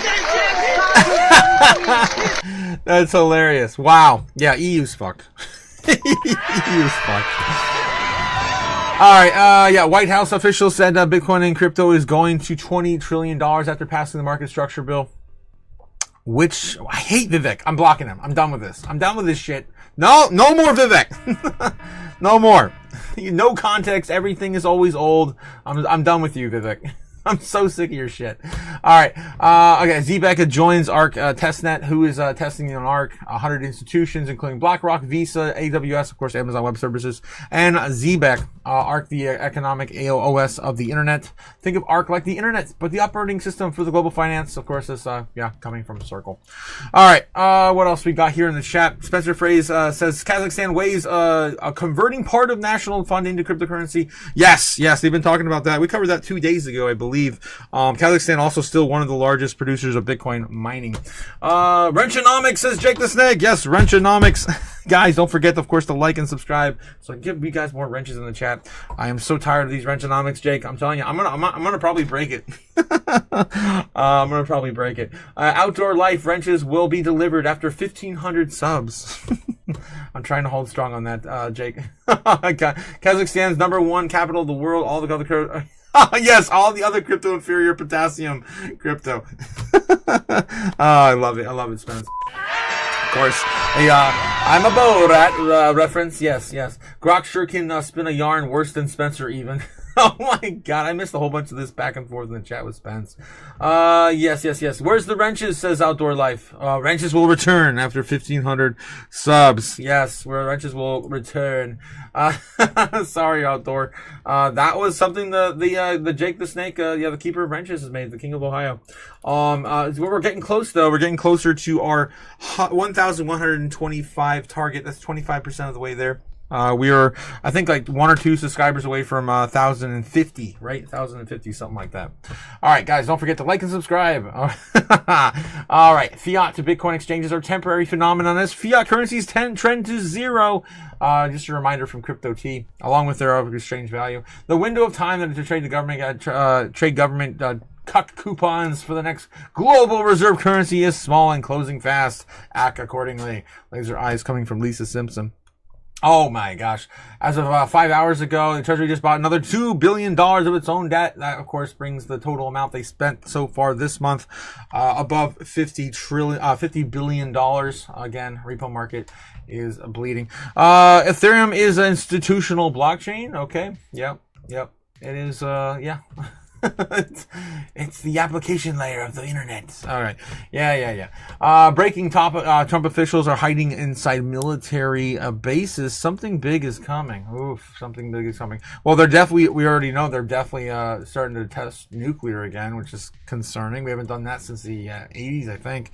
Multiple senior Trump officials, or maybe it was 90s with Bush, maybe, have quietly relocated into military housing around Washington, D.C., citing concerns of their personal safety, according to The Atlantic. Oh, wow. So Stephen Miller and his family reportedly fled Arlington home after protests, moving into military-based housing in their mansion worth $3.75 million. So, yeah, it looks like everyone's moving. This is weird. Homeland Security, Kristi Noem now lives in a joint base in Anacostia. Secretary of State Marco Rubio and Pete Hegseth are both holed up in Fort McNair's General Row. Army Secretary Daniel Driscoll just moved to Joint Base Meyer Henderson Hall. So wow, this is weird. It looks like all the administration is moving into military bases of some sort. That's weird. I wonder what's going on. I don't know. In preparation, the only question is for what? I don't know. There's some doom scrolling I got here, guys. Unfiltered, unfettered doom scrolling. All right, what else we got here? More Zbec stuff, of course, on the channel. What do we have here? New poll finds 70% of Americans say groceries are more expensive now than they were a year ago. Everyone knows that. About 60% of them are blaming Trump. That's not good. Yeah, that's not good. Groceries. Tesla Robotaxi is over 5 times cheaper than Uber X in Austin, Texas, without factoring in tips. Damn. Bitmine bought another 20,000 Ethereum. Wow. As of today or as of 12 hours ago? So about yesterday, it looks like. So yeah, looks like, Tom Lee's Treasury company is at it again. Trump on Supreme Court case for bringing back tariffs big time. It would be devastating our country. Lost it in that case. Yada, yada, yada. Wow, I'm getting a lot of political stuff now on my doom scrolling. What is going on? It's a lot more political than crypto. today. Bitmain's just bought another $39 million in ETH today. I guess that did happen today. Yeah. Federal Reserve Chair Jerome Powell thinks that it will be loosening bank rules on crypto and stablecoins, becoming more mainstream. Again, next year's going to be a big year, guys. I think it's going to be a big year. Whales feeding as fear grips the market. They're picking up all of our bags. Don't sell into the dip, guys. Don't sell into the fear. What are you, stupid? No, don't give them your bags. Just in $4 trillion. JP Morgan says Bitcoin has significant upside for the rest of the year. Yes, yes, yes. President Trump is making a major announcement today at 11 a.m. Eastern Standard Time. So that's like in 15 minutes. Damn it! Damn it! All right, I guess we're gonna be going into full-blown Trump day. I'm gonna have to get another coffee or something. Franklin Templeton launches a tokenized USD money market fund in Hong Kong. That's bullish, of course, for Hong Kong. It's still leading, in my opinion, to be one of the largest crypto capitals of the world. They were still the first country to get spot like-for-like Bitcoin ETFs rolling. Circle reverses firearm purchase policy. Oh, that's awesome! Hell yeah! Hell yeah! We were talking about that last week, about how Circle was saying that you can't legally purchase firearms with USDC, and I thought that was like crazy. Now experts say that stablecoins remain at the mercy of politics. Yeah, pretty much. Pretty much. We'll find out more next year. Genius Act will not go into full effect, guys, until, 18 months from August this year? So sometime next year, we'll have a full Genius Act implemented. Bitcoin Network is for a fortress of digital power that's nation-state level resistant and growing stronger every single day. Okay, James Lavish. All right, I think we exhausted the news over on X. Let's take a look and see what's going on Bloomberg, Doomberg. A huge chunk of change for this asset. So we keep talking about how it's Netflix, Comcast, and Paramount Skydance. Could there be another bidder that emerges from the shadows? All right, everyone's, of course, emerging to buy Warner Brothers. All right, that's what they're talking about there. CNBC. Chime CEO on market competition. Let's see, Fox Business. And they're on break. All right, let's dive a little bit deeper into what Trump's going to be talking about today. He's got some sort of announcement at 11 o'clock in about 10 minutes. Trump announcement. Let's just see if we can find some more information. State, what's this? Senate convenes as Trump ramps up pressure to kill the filibuster and end the shutdown. Okay.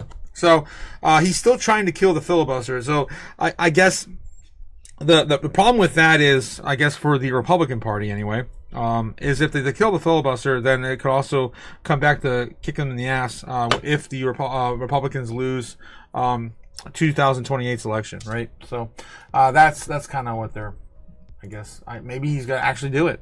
Maybe he's actually gonna do it. Didn't seem like he was gonna get was it Thune or whatever to pivot on it.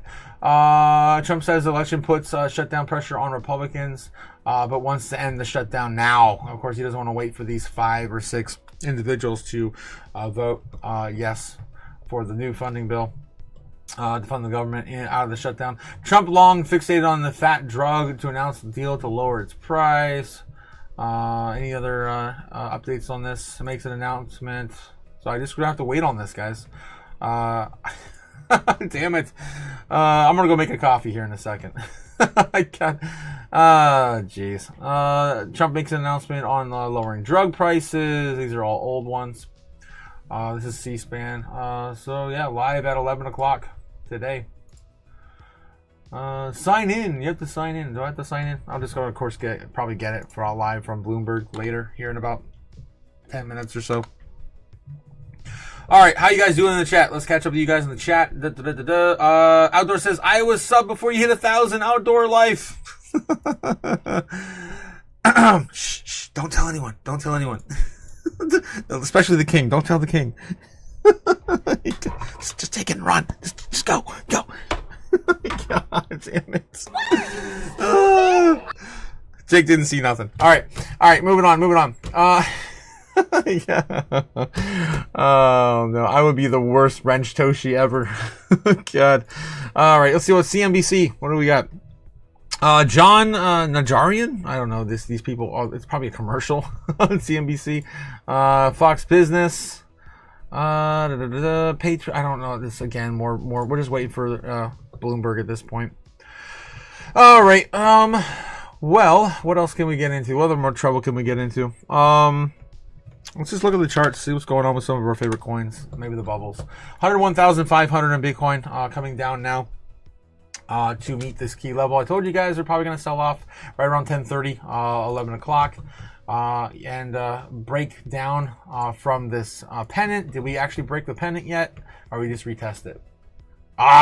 We still didn't break it yet. Okay. Maybe here in the next 10, 15, 20 minutes. If not, we'll come back up one more time and then break it. Again, it's, as usual, it's usually like a, 35, 60, or 40% chance of down. Break this down. There we go. Yep, still waiting for that to break down. Do it. All right, what else we got here? Ethereum right now struggling at 3,300. Same sort of key level as Bitcoin. What else is new? What else we have here? ZBAC down 2032. Looking like it wants to come back up here. Retest a little bit of a cup and handle type action. A little lower on that handle. Possibly will lose it. Looks like it might actually lose it. It's got to get a little bit back up here to 203.25, 203.33. All right, and of course retest that level of a breakout. Again, what is that going to be? Like a 60% chance it does that if the market goes that direction. We've got Jasmine. Everything looks like it's pulling back now. Jasmine pulling back down again, hitting the same trend everyone else is hitting. XCM. All the charts pretty much look the same. All the charts pretty much look the same. When will the pain end? Basically, that's what this pattern is called. When will the pain end? Yep. Well. And these are all pretty much bear flags. All right. What else we got? Miria. Oof. Miria. 303. The bottom of the jar. Oh my God. Holy hell. H-bar. Wow. 16 cents. 5. Man, that's a good day to buy all this stuff, guys. Holy hell. Yeah, seriously. Holy hell. I can't even. This is probably just going to get invalidated here again this afternoon. SWE down. Wow. $1.90. Oh my God. I want to buy some SWE now. This is the lowest we've been in a long time. Let's see. Since, holy hell, back in March? Are you serious? I'm buying some right now. I don't care if I go broke. Shop and take my money. I'd buy that for $1. That's crazy. $1.93 on SWE. Holy hell, guys. All right, well, you guys are watching me do this on the live now. I have no money to buy this shit. But I'm just going to DCA a little bit. That's crazy. I've never seen that low. I remember last summer when we blew it up. Like, last summer we were buying SWE at like, what, $2-3? Or it like shot up like crazy. In 2024. In the summer of 2024. Yeah, $2 or $3. 2.3. That was the first big run it had. Oh, that's crazy. All right, just a quick little DCA into SWE, and I'll continue, guys. What are you guys doing? Yo, what's up? King of Wrenches. Yes, Jesse and James, Otaku-san. This is why I keep getting you in the dungeon. No! This is why you keep me in the basement. You didn't see that, Jake. You didn't see that. Outdoor is fine. I got it. Oh my God. All right, buy and sell. I'm gonna be buying a little bit of SWE here, guys. Just gonna put an order in real quick. If it lets me do it. Like Coinbase is having a little bit of turbulence. $1.94, $1.93, $1.94, $1.93. My phone's been dead all morning, so it's just popping up with notifications. Maybe just like $100. Screw it. I don't have that much money. Okay, there we go. All right, I did it, guys. I bought a little bit of the dip. I did it. Okay, Otaku-san, this is what you guys keep in the dungeon. What's up? King of Wrenches. Yes, Jesse James is calling out. Yeah. Jake the Snake in the chat. Guys, we're hanging out right now waiting for Trump to come out here in about 5 minutes. What do we got? Talk about the housing market, because there's a lot of interesting dynamics taking place there. For so long, it was an affordability issue, and it remains. I want to go make another coffee. Issue, I'm gonna still be also listening the lack now. of supply. Now it looks like there is plenty of supply, at least for new home construction. Prashant Gopal is one of our housing reporters, and he joins us now from Boston to give us a little more context on a phenomenon that you've spotted, Prashant, which is home builders are offering 1% mortgage rates in order to entice buyers. How did they get to 1% when the average 30-year fixed rate mortgage is about 6%? Well, Halloween is over, but buyers are spooked. So they got to do what they need to do to coax them back into the market. So they're they've been buying down rates for a couple of years now, but they've gotten increasingly aggressive about it because sales are flagging, especially on the entry level. People are worried about the economy, so they've in many cases they're bringing rates below 4%, and then in the case of D.R. Horton, the biggest builder in San Antonio, they're offering 3.99% for the life of a 30-year loan, and then for the first year it's 0.99%, and then it goes up to 1.99% the next year, and then 2.99 before it's fixed at 3.99 for the loan. That's sort of unheard of. These are like what you see at a car dealership. It's not really. Are some of these home builders, are they sitting on unsold inventory? Why do they need to be so aggressive here? That's exactly it. They are, so they were outrunning the existing home market by with these incentives. They were effective when rates were at 7%, but weirdly, when rates dropped to 6%, it made the existing market a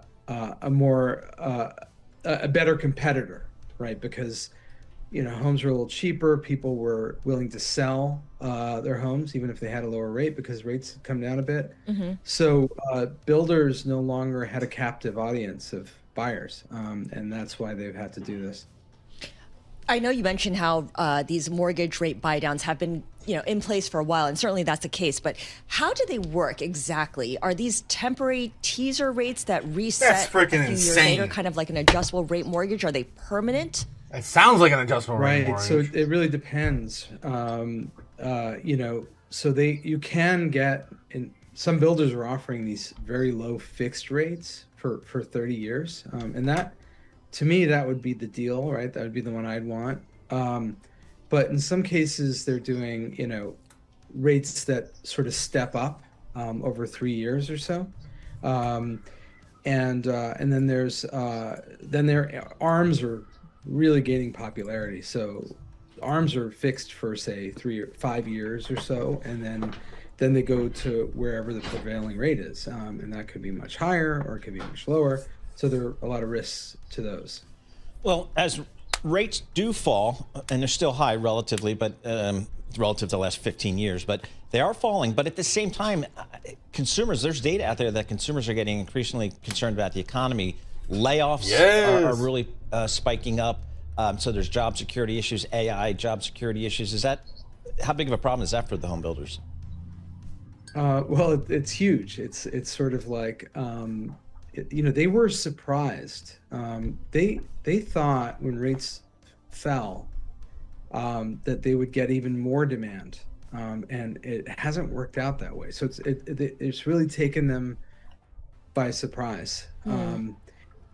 So yeah, they're in a tough situation because the thing they hadn't really anticipated is that the economy would start to buckle. Yeah. And that looks like, we're seeing signs of that now. Very quickly, Prashant, before we let you go, you also wrote about what's happening in Washington, D.C., the shutdown really rattling house hunters. People are stressed and they're no longer going to open houses? Yeah, I mean, DC, I mean, think about that. I think it's a quarter of workers in DC work for the federal government. Then there are all the other people where their jobs are affected by what's happening with the federal government. So you have a shutdown, you've had all these job cuts. That market is really on pause right now. People are waiting to see what happens to the economy. Prashant, thanks so much for joining us. Appreciate it. Prashant Gopal, U.S. housing reporter for Bloomberg News. He's up there in Boston talking about even though the mortgage rates are coming down, new home builders are offering some pretty aggressive incentives on the financing side. Free appliances, zero closing costs, fully furnished basements. Very good. That might entice some buyers there. For our listeners in the U.S., a reminder. You can listen to it via satellite radio on Sirius XM channel 121. That was crazy, guys. I mean, maybe we really are going to get this market crash for housing. I have a friend right now that's in the middle of trying to sell his house. He ended up buying a house. I told him not to. I said, you're gonna wait. You want to wait, man. But he found this house he fell in love with. I couldn't say. I mean, you can't stop people from their dream houses, right? But in the meantime, he's still trying to sell his house. I'm like, he can't sell it. He can't get anyone to even look at it now. Now that the weather got colder. So it's been kind of a scary situation. He's also dropped the price on it too. Yeah, I don't know. Okay, I'm trying to look at this in the chat. Seems like Hugo says Vega remembers Rob talking about a while back an app or browser that mined Bitcoin. Is it like was it like crypto? Was it Crypto Tab or something like that? What the hell was it? Let me see if I can find that for you. Let's see if we can find that. Guys, if you're just tuning in, we're waiting for Donald Trump to come out and talk. He's going to make an announcement today. Crypto, was it Tab browser? I don't remember. There was something like that. I just don't know if you're really going to make anything significant on a browser, though, without any power behind it. The Crypto Tab, the world's first browser with mining features, earn Bitcoin without looking up from watching videos, chatting, online gaming, yeah, that and more. So that might be what you're referring to. Again, be safe out there. Don't click on links you don't know, right? Don't do anything stupid, right? Again, Mr. Daily reminder, don't do anything stupid. The risk may not be worth taking, right? Maybe. Anyway, you might honestly just be better off doing a solo miner, paying like $200 for a solo miner, and of course lottery mine it. All right, let's see what else we got. Bloomberg, we're waiting for them, of course, to start covering Donald Trump here. It should happen right now. Let's see if we got this going coverage anywhere else.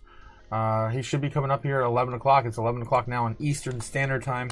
That's when it said it was going to happen. All right, Donald Trump. C-SPAN should be covering it. Let's see what we got. 4 minutes ago, or 4 months ago. Come on. Live. Come on. Jesus, Google. America, high alert. Trump makes an emergency announcement. This is from the Times. This look real to you? I don't know. I don't trust anything anymore. Oh my God. Record highs during the last 9 months, many. And it will again. This is just the beginning, because when these plants that are being built right now start opening up, we've never had anything like this as a boom. There's a construction boom right now, but that's going to be bigger than that. That's going to be an economic boom as soon as they open up, and it's going to be something special. We have car companies coming in. When I was in Japan, Mr. Toyota, I said, that's old. I've seen that before. Yep, that's not it. Trump and Israel and Iran. I don't know what the F they're doing. That was a long time ago. He's supposed to make an announcement today. Trump makes an announcement. Associated Press. There we go. Something that's actually legitimate. Let's go. And as always, he's going to be late. Trump's always spectacularly, fashionably late. Yeah. So here we are. This reminds me of the Trump Sheet meeting when we hung out for like, what was it, 2 or 3 hours, and we pretty much got nothing out of that meeting other than get out. I told the press to get out when they asked about the nuclear testing. Housing prices will tank more. ICE, DHS deportations. Yes, Stargate. We're gonna get maybe a surplus in houses because of that. Is that what you're getting at, Stargate? Our people goes in the yellow bus. The short bus, though. Those are the best buses, guys. What are you, stupid? Short buses. I googled it, but I am retarded, says Ugo. It's all good. It's all good. Hopefully that was what you were after, though. Hopefully I got pointing you in the right direction. Cryptobrowser.com. Life on Mars with the assist. Thanks. Yeah, of course, Hugo. Again, I wish you luck. Stay safe and don't do anything stupid, right? Don't do anything stupid. Where's my lights, man? I the whole thing, my ceiling been up. Computer, turn on studio lights. Get the thing. There we go. There we go. God. Yes. SG1 was the best. You start talking about Stargate. Yeah, Stargate. Danny Nolan, afternoon from the UK. Danny, how you doing this morning? How you doing? You can't stop me, Jake. You can't stop me. I'm getting away with murder tonight. This morning. I may or may not have given Danny a... He's been here forever. That's my excuse. Anyway. So yeah, guys, if you're just tuning in, we're just waiting for... Donald Trump to come out and give out this emergency speech. Some people are speculating that he's going to end the filibuster with some sort of emergency power or something. I don't know. But that's what we're waiting for right here, right now. Bitcoin sitting at 102,190. Did we finally break down? We are wicking down underneath it, but we haven't quite broken down the trend yet. The trend line is still being honored. It's possible we start going sideways from here, though, while we're hinging on the balance of something that Donald Trump may say. Come on. Let's do it. Break it. Still playing into, of course, our baseline target from this morning. We rolled on over. Yeah, we rolled on over. Boom. All right, we're gonna win so much, guys. We're gonna win so much. Oh my God. Helmo. It matches Helmo's eyes on the pattern. That's ridiculous. All right, yep. Still waiting on Trump. Apart from houses, prices go down because they make money off illegals illegally, says Stargate Jumper. Stargate Jumper in the chat. All right, let's do a poll, guys. Let's do a poll. You know what? Actually, I kind of want to do Trump bingo. We should probably do a bingo card for Trump since we got some time. Let's see if I can pull that up. I still have the Beaver moon indicator from last night. Look at this. I cannot believe we did this last night. What the hell? What are you, stupid? No, we were drunk. We were drunk last night. We got Sydney Sweeney. I don't know where she came from. I don't know why she's on here. I don't know. It's some weird shit we came up with last night. Yeah. So let's get that out of here. Let's kill that. No, I do not want to save it. And yeah, let's get the what do we got here? Shut up and take my money. No. We want the bingo. Yes, bingo. Okay, this was last time's Jerome Powell's bingo. We did. Let's see if we got a picture I can throw up for Trump. I usually like to have him holding a Bitcoin or something. It's always fun. All right, I'm gonna just ask you guys in the poll. Will Trump end the filibuster? The filibuster as a poll. Yes or no? Yes or no? There you go. I'm missing out. I got a join the Drunk Taco streams. Yeah, that was a pop-up crazy live stream. Guys, what happened last night was insane. From what I remember, I'm trying to remember. Oh my God. Yeah. Let me think back to that. Give me a second. I'm gonna try to find a Trump picture real quick. Get this bingo card started for Trump. That's probably Powell. Yeah, there's more Powell. I got too many assets on this damn thing. This is China. China. Oh, I love that one. That one's fun. Screw it. I'm gonna throw that one on there. Why not? Oh my God. That will definitely be on the bingo card, though. Will he say China? Will he say China? Jeez. Okay, so last night, I'm trying to remember. It's fuzzy. It's fuzzy. So last night, we were playing. Oh yeah, we were celebrating the Beaver Moon. That's what happened last night. We were celebrating the Beaver Moon, and what happened after that, I don't remember.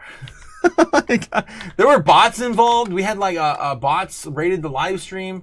Yeah, and then I put up a poll, asked you guys if I should stay or should I go. And you guys told me to stay. I was like, until we hit 50%, I'm gonna stay, or the bots die down. And we hung out till like midnight or something. As the bots reached like 40,000 views on the live stream, it was insane. It was absolutely insane. Yeah. So that happened yesterday. That was fun.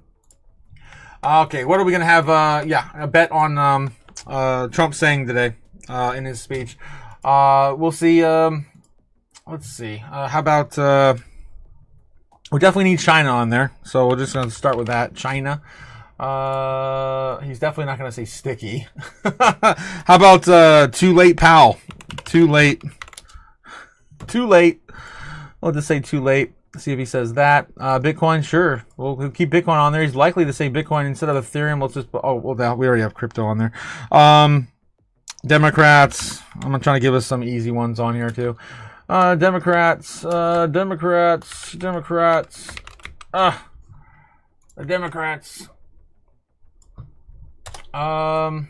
Dollar, tariff, crypto, Trump saying his own name. That would be a fun one. Screw it. Let's keep that on there. Government shutdown, definitely. He's not going to say transitory. Let me know in the chat what you guys want him to say. To China. Yeah, definitely. Bots like Beaver Moons too. Yes, they do, Cliff. Apparently. Never heard of the Beaver Moon. Is that a America thing? I guess it kind of is a America thing. I don't know. There's some sort of weird story about it. Harry Beaver says, Strawberry Jen, she remembers that. She remembers that part of it. The Harry Beaver indicator. We made a Beaver indicator. I don't know why. Was it Bobbin who said that last night? Make the Beaver indicator, or was it? No, it was Rise Up. I think it was Rise Up. Beebs in the chat. I did catch Beebs there. Broken promises. On the some of these. Anyway. What do we got? The Beaver in the chat. Tons of Beavers coming from Jake now. We're still waiting for Trump to come out here and speak on the live.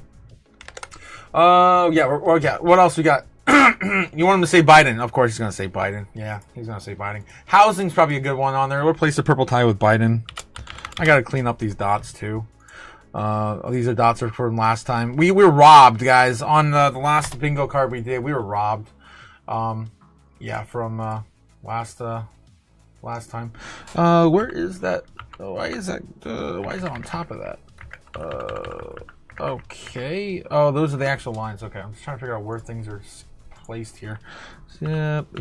There we go. I'm just trying to see the star. All right, so he's definitely not going to say sticky. What else are we going to put in place of sticky? I need some ideas, guys. Give me some ideas. I'm also trying to make sure this thing stays live. It just, keeps jumping. I'll put this in the other corner of my screen. I don't want it to stop anymore. All right, let's get the dots out of here. I gotta get the dots out of here. Gold, Tether. He's definitely not gonna say Tether this announcement. What about Canada? I don't know. I feel like he might say Canada for some reason today because of what's going on with tariffs and trade. Let's put trade on there somewhere. I guess maybe we can keep. Get rid of that. Put trade on there. Data dependent. He's definitely not gonna say that. I don't know. The best. Yeah, there you go. You guys are good. The best. Venezuela, New York. Oof. You guys definitely gonna be talking about Mandani, right? Inflation. They'll keep that on there. Stablecoin. Let's replace that with Venezuela. Yep, Venezuela. Venezuela. We're bombing them out of the water. God. Jeez. Terrorists. Yep, terrorists. I'm gonna keep housing on there because I think that's important. It's gonna be a tough one too. I think let's gotta keep some tough ones on here. Fed independence, yeah. Let's put that up there with Ma'am Donnie. Let's put Ma'am Donnie on there. Thank you, EZ and Donnie, Van Donnie. Yep, Ma'am Donnie. Trump government shutdown, transitory. We've got to place transitory with New York. New York. What a state. What a city. We're still waiting for him to come out. The most beautiful. Yeah, I guess manufacturing jobs, beautiful. What else do we have here? I have Trump on there to say his own name. That's hilarious. He probably will say it too. Democrats, dollar, Bitcoin, gold, Biden, Canada, digital. He's not gonna say digital. Let's replace that with terrorists. Yep, terrorists. All right, guys. I think we're building a pretty good card here. Pretty good card. Terrorist. I put plural. I mean, it doesn't matter, I guess. He's a terrorist. They're terrorists. Yeah, same thing. Economy. Yep. We've had the best economy. The best. We don't have best. Yeah, we do have the best on there. Yep, the best. Housing. Sticky. You gotta replace sticky. TDS. Communist. Oh, communist. That's a good one. Yeah, just communist. My God. Yep. I think we're gonna have a really good card today, guys. Holy crap. Oh man. Dollar, Bitcoin, too late, China, government shutdown, Trump, crypto. It might be hard for him to actually say crypto today. He doesn't always go into crypto or Bitcoin when he's not talking about anything, particular to it. Usually he doesn't like to do it on a world stage like today as well. He likes to do that on like some of his more niche meetings. Okay, snap food stamps. Yes, snap food stamps. Let's replace housing with that. Or should I keep soon still on there? Let's keep soon on still on there. When will then be now? Oh, jeez. Probably keep that there as a throwaway. Housing. We'll replace housing with trillions. He's saying he's now live. I don't see him live yet. What the hell? Associated Press, what the hell? You doing us dirty? This says live. It's live. It's the White House. Let's take a look here. CBS, CNBC. They're covering a congressional Senate hearing. It looks like a Senate hearing. Trump ramps up pressure to kill the filibuster and the shutdown. Is this it here? Times Now. I think this is fake. I think this is the old one. Yeah, this is the old one. I said, "Are you going to answer me?" I got no response. Yeah, that's the fake one. So yeah, I still think he's not live yet. Trump is live now. Says Murdad, how's it going, my man? How's it going? Yeah, send me a link. Send me a link in the chat if he's live, but I don't think he is. Because yeah, the Associated Press doesn't have him up yet. Neither does CNBC or any of the big outlets. I think the other ones are just fake. Fake news. We're missing so many greats, guys. Fake news. Oh, jeez. Fake news, all fake. Let's how about we'll replace gold with fake news. And what else can we do? Let's replace housing with you guys had a good one in there too. Fake news. A cuss word like F. No, he's not gonna say that on the world stage. He won't say that on the world stage. He'll say it in the back rooms. He won't say it in the world stage. So yeah, snap. Yeah, food stamps. Right? Snap. I agree with that. I'm gonna make all these capital so I can make sure I've double checked everything. I think that's how you spell tariff. It's one R and two F's, I believe. I always get the confused. Two R's or two F's? It's two F's, not two R's, I think. Crypto. What else got? Trump saying his own name, of course. That would be great. Government shutdown. The government. Yeah, let me know in the chat, guys, if he really is talking and we're just getting some sort of weird loop from Associated Press. I'll double check again. He should have been out there talking. It's been 20 minutes over now. Live on Trump's 21 hours ago. Yeah, it's the only thing that's live right here on YouTube. Even C-SPAN's not live right now, which is kind of weird. This is 4 months ago. Go back and do this all over again. I hate doing that every time. Donald Trump. Let's get rid of C-SPAN. Live again. Filter. Yes. So they're still showing the White House lawn there at Forbes. They're still showing the White House lawn there in CNBC. And there's the only ones I really trust. Everything else is just bullshit. Oh yeah, there's the agenda free guy. I trust him too. He's kind of cool. If you guys haven't checked him out, he's live on YouTube. Trump's urgent speech. This is the Hudson Times. I don't know if this is Russia, China. 45 people are watching that, so I don't think that's real. There's Trump live, and you can see all the backgrounds are different in all these, so they're obviously all fake. Still showing the Senate right now. Yep, the White House lawn.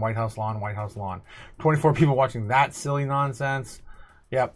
Live event has not started yet. This is the Times. The Times right there. There's 52 people there. It's a fake outlet.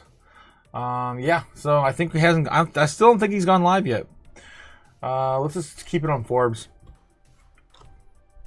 And there's 5 million subscribers here and 800 people watching. So I trust this one more than the others. All right, the card. Let's finish up our bingo card. Soon. Like he's going to get on the freaking podium soon. My God. He's almost a half hour late. Bitcoin. I don't think he's going to say Bitcoin. But yeah, we hits on the board there. We'll put it on the outer edge. Dollar. Strong dollar. The strong dollar. We want a weak dollar, but I'm not going to say that now that I'm actually president. That's what his agenda's been, though.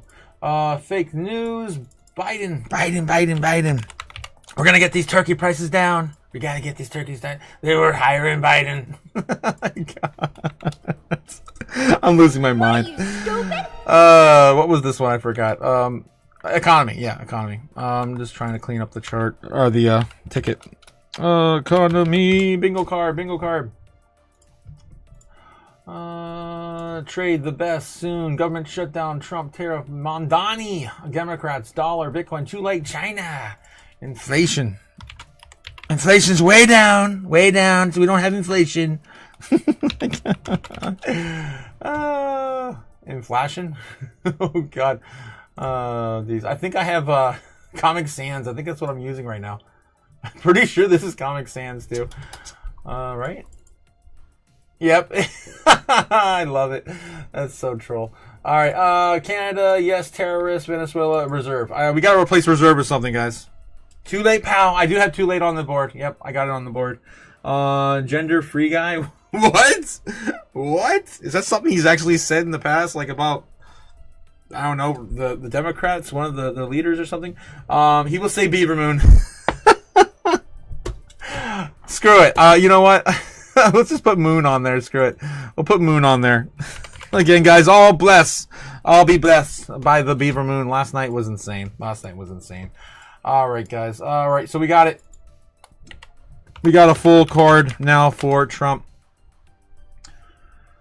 All right, communist. He's a communist. Yep, I can see him say that again today. All right, so that'll be a fun one. I got to get my stamp out. My lights. Okay, there we go. I got to get my stamp out. I can't see the layers on here. I got to set this up. Yeah, so announcement in the Oval Office coming soon. Sometime soon. I don't know. The effers are late. This effort is late. It's one of the comments over on the Forbes. Let's get rid of that. Okay, there we go. Yeah, too late, pal. Yeah, he'll mention the Biden administration for sure. Fake news. Yep. I think we got all the good stuff. Spence, I don't think he's gonna swear in front of the world like this today. He's only gonna do that in the back rooms, right? Like he's done. I think he's done it 2 or 3 times. When he's like approached the Air Force One in the helicopter, he said, "They don't know what the F they're doing." To Israel. Yeah, to Israel and all the Gaza stuff. So yeah, we're still waiting, guys. We're still waiting. He's 23 minutes late. 23 minutes late. All right, let me get my stamp going for the For the I'm gonna hide my layers here, make this a little cleaner. There we go. Come on, why isn't that shrinking? Okay. There we go, just a little bit of Photoshop UI there. And we're gonna make our stamp a solid red or orange.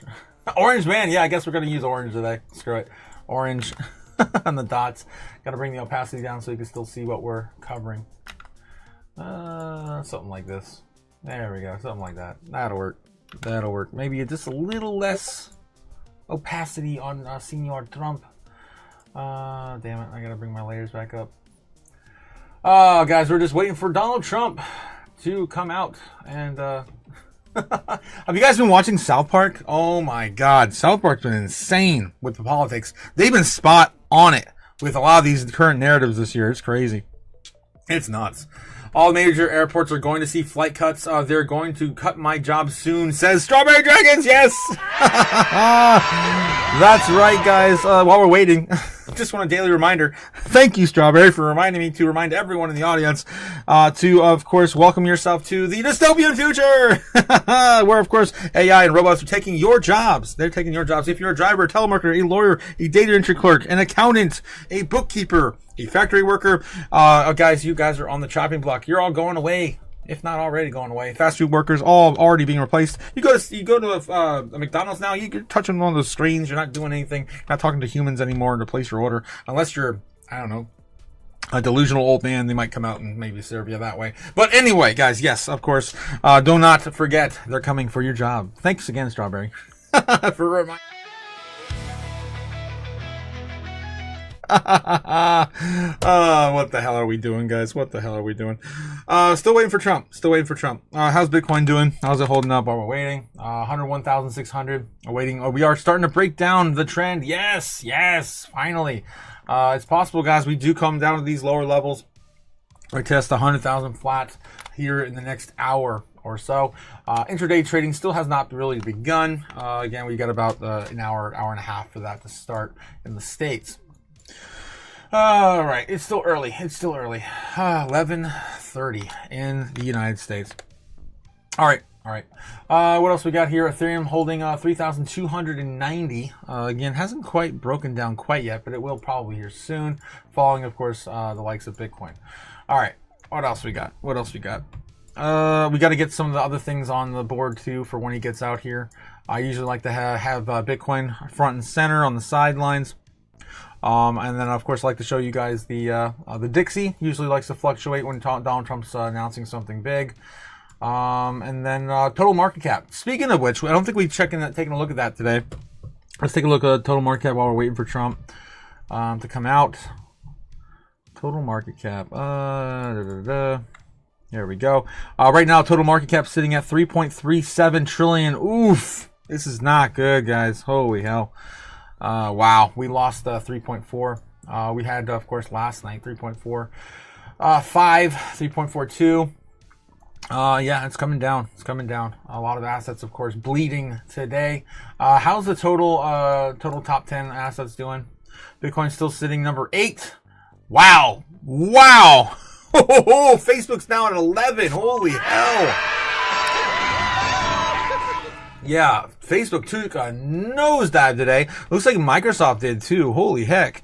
Wow, getting close to Google now. Google's ripping today. Silver's going sideways. Gold's going sideways. Amazon's ripping today. Saudi Aramco, coming back up to the top 10. This is crazy. Sitting at number 9. We haven't been under Saudi Aramco since, I think, 2024? Maybe. It's been a minute.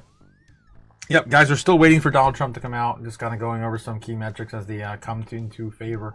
Let's see what else we have.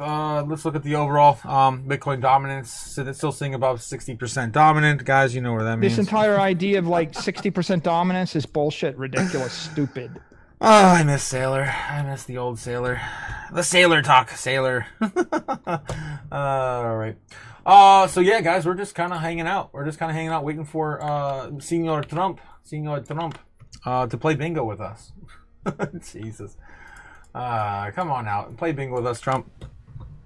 South Park clips, says Audrey Boban. Yeah, if you guys haven't seen South Park, maybe we should play some of those clips while we're waiting for Donald Trump.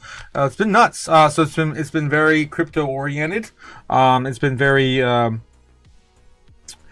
politically charged, I would say. Almost every single cabinet member or Trump family member has been pretty much featured now. Trump is literally effing Satan. And I mean, he's like having sex with Satan, and he's got a baby on the way. So that's what's going on with South Park right now. Oh God. Colin Loves Metal says, "Good morning, guys. 8:30 out here. I'm having a bit hungover because Otaku made me drink too much last night. I'm sorry. I still gotta clean up my desk from this. It's a bit of a mess." Last night we had a little too much to drink. This was actually still got some in it. Oh my God. I might finish that off later. And South Park couldn't even do that for Biden though, says Jake. Ooh, that's true. That's true. It would have been a lot of fun. I could imagine a really funny video of South Park parody of like Biden falling off the stairs. He just keeps going down. Kind of like what they did for Family Guy. I'm a bit hungover. Otaku made me drink too much, and the cuttlefish and asparagus is not sitting well. The cuttlefish. You guys, of course, remember the Human Centipede episode, parodying, of course, Human Centipede. That was a terrible one. Oh, nice. It looks like Bobbin has shared one of his favorite clips, it looks like. Let's see what we got here. Look at these dense trees. The Chupacabra! The Chupacabra. This is exactly the kind of forest Chupacabra likes to hide in. You think Chupacabra is here? Pretty sure Butters! Chupacabra was here. Okay, maybe we scared it off. You can't scare a Chupacabra, Butters. Don't forget, we're dealing with a creature that drinks blood, hides in the night, and has absolutely no belief in the divinity of Christ. Did you hear that? I'm gonna try a Chupacabra mating call now. No Christ! No Christ! All right. I don't want to get banned. We can't play these for too long. Nope, I don't think Crash has any basis in reality. Shh, hear that? God. Hanging out with the Crypto Chaos family needs its own warning. Yeah, I know, Cliff. Yeah, it does. The crypto, yeah, the Beaver Moon last night was insane. That was insane. Aramco, $28 billion profit Q3 reported. Yeah, there you go. So that makes sense. 38 jumper. Earnings report, I think, says Spence. Yep. Okay, guys, getting back on here. For the damn, you guys are divided with this with the poll. The poll I put up earlier said we were asking you guys in the chat, will Trump end the filibuster? And only 52% of you say no, and only 42% of you say yes. So yeah, very divided on whether he's going to do that or not. I'm kind of right there with you. I don't think he can, honestly, unless there's some sort of emergency power he can pull. Easy says this is going to turn into a 4-hour live stream waiting for Trump like it did with China. Yeah, it will, probably, unfortunately. That sucks. I had a whole bunch of stuff I had to get done today, but you know what? For the lulz, we are here. And we're waiting for the orange man again. Juke Cabra mating sound, yeah. Oh God. What else we got here? What is that? We got 168 likes here on this video for Trump not coming out. That's what this is. Let's see if we got any more crypto news while we're waiting. Let's take a look at how about CoinDesk? All right, UK stablecoin rules will be placed as quickly as the US. Oh, wow. So the UK is definitely stepping their game up. Bonk slides 4% as support breaks. Okay, who cares? Crypto for advisors. What is DeFi? Question mark. What is DeFi? Decentralized finance. The Fed's turning hawkish as a US employment indicator. Ooh, job cuts for October rose to its highest level in more than 20 years. Let's go. All right. Yeah. Year-to-date layoffs are now over a million. The highest yearly pace since 2020 COVID panic. Yes, I like all the doom we're getting this morning. All right. Was Trump back yet? No. We're still waiting for Trump. Ah! He's literally 33 minutes late now. Maximus Diamond Hands. Do not read what's beyond that point. Thank you, Maximus Diamond Hands. Oh, God. Oh, man. Andy says, though, Caesar's calling for 150,000 Bitcoin, $174,000 incoming. Or 74. So that's a very, very big, I guess, difference, a big divide between those two outcomes. I mean, honestly, if we can't, hold 100,000, we're going to go back down. I don't think 74 is extreme. Again, I still think if we're going to come back under 100 or 90, we're going to hit the $87,000 Bitcoin price. And where of course I get that from is the order books. The lowest we have in the order books right now that's starting to feel a little bit bearish, right, is 87,000, which I've been shouting from the rooftops for the last 2 or 3 weeks as this area started building up. At the beginning of November. I guess it was actually the end of October when I showed you guys this. And that's down here at 87K, which is really looking stronger now. This is all pretty new, guys. Again, it's all started on the 31st of October. Pretty new, right? Pretty new. That would be my bet. If we lose 100,000, that's probably where we're going to go next. We're going to bounce off of this here, which is going to be 97, 98. Again, this would be 97. It's actually lower than this 98K level here. So 97K, if that doesn't hold, then we're going to go back down here and retest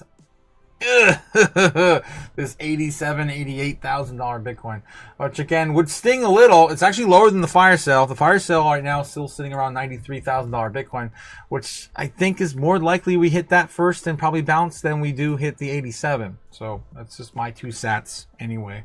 All right, guys, we're still waiting for Donald Trump. He's fashionably late. Even more fashionably late than he needs to be.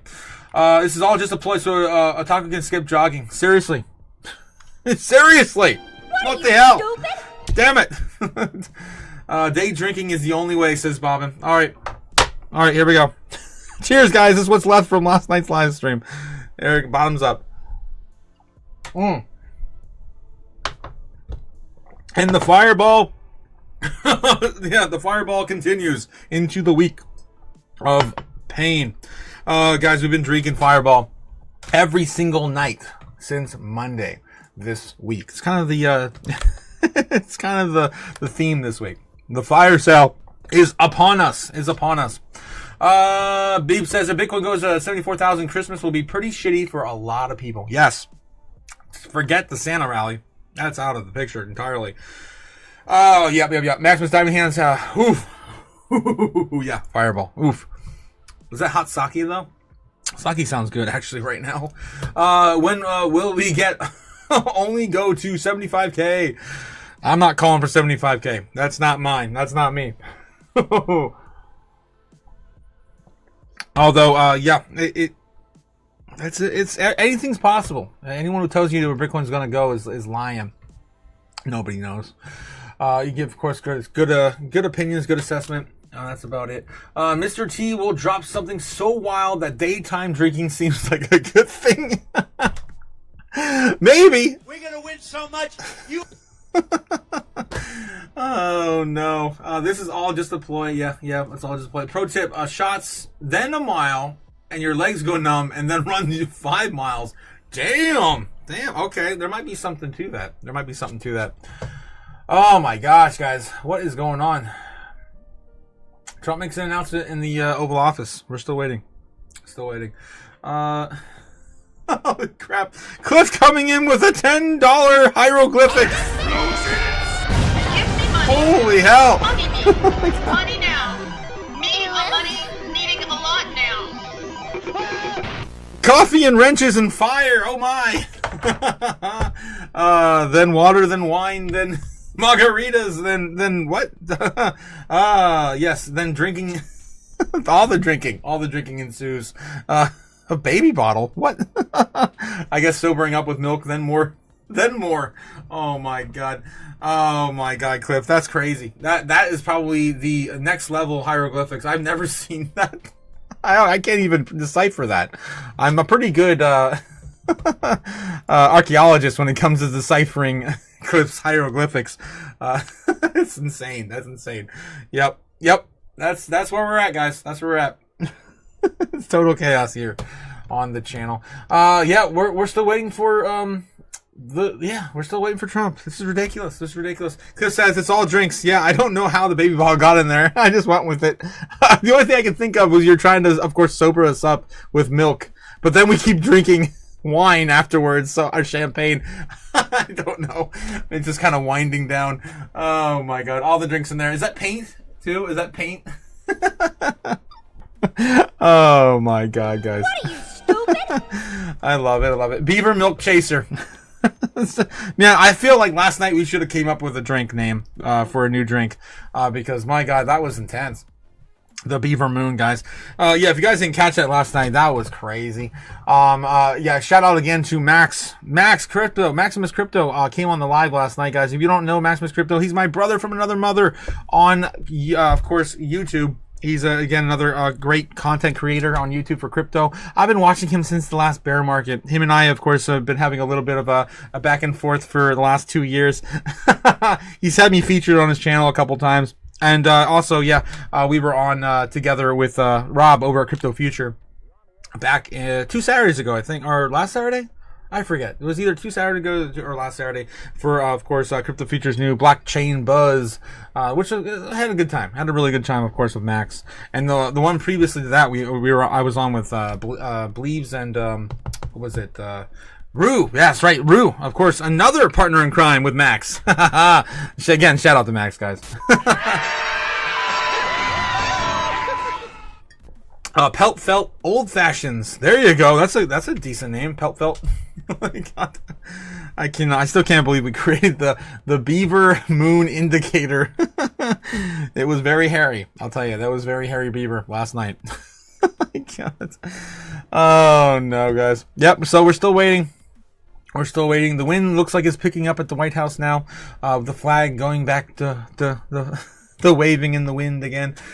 He's 40 minutes late now. 40 minutes late. Cliff says, I'm gonna need a replay last night. May be some bangers in there. I don't even know, man. After like 9 or 10 o'clock, I lost complete memory of all that happened after that. I just know we got raided by bots, and it felt like an eternity until they finally came down. And there you have a good drinking song. Let's see what Bobbin's got for us while we wait for President Trump. Oh boy.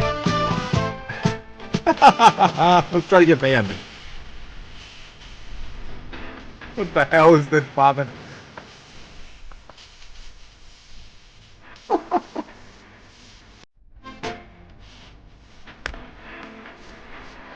My god, it's got like a fucking minute intro.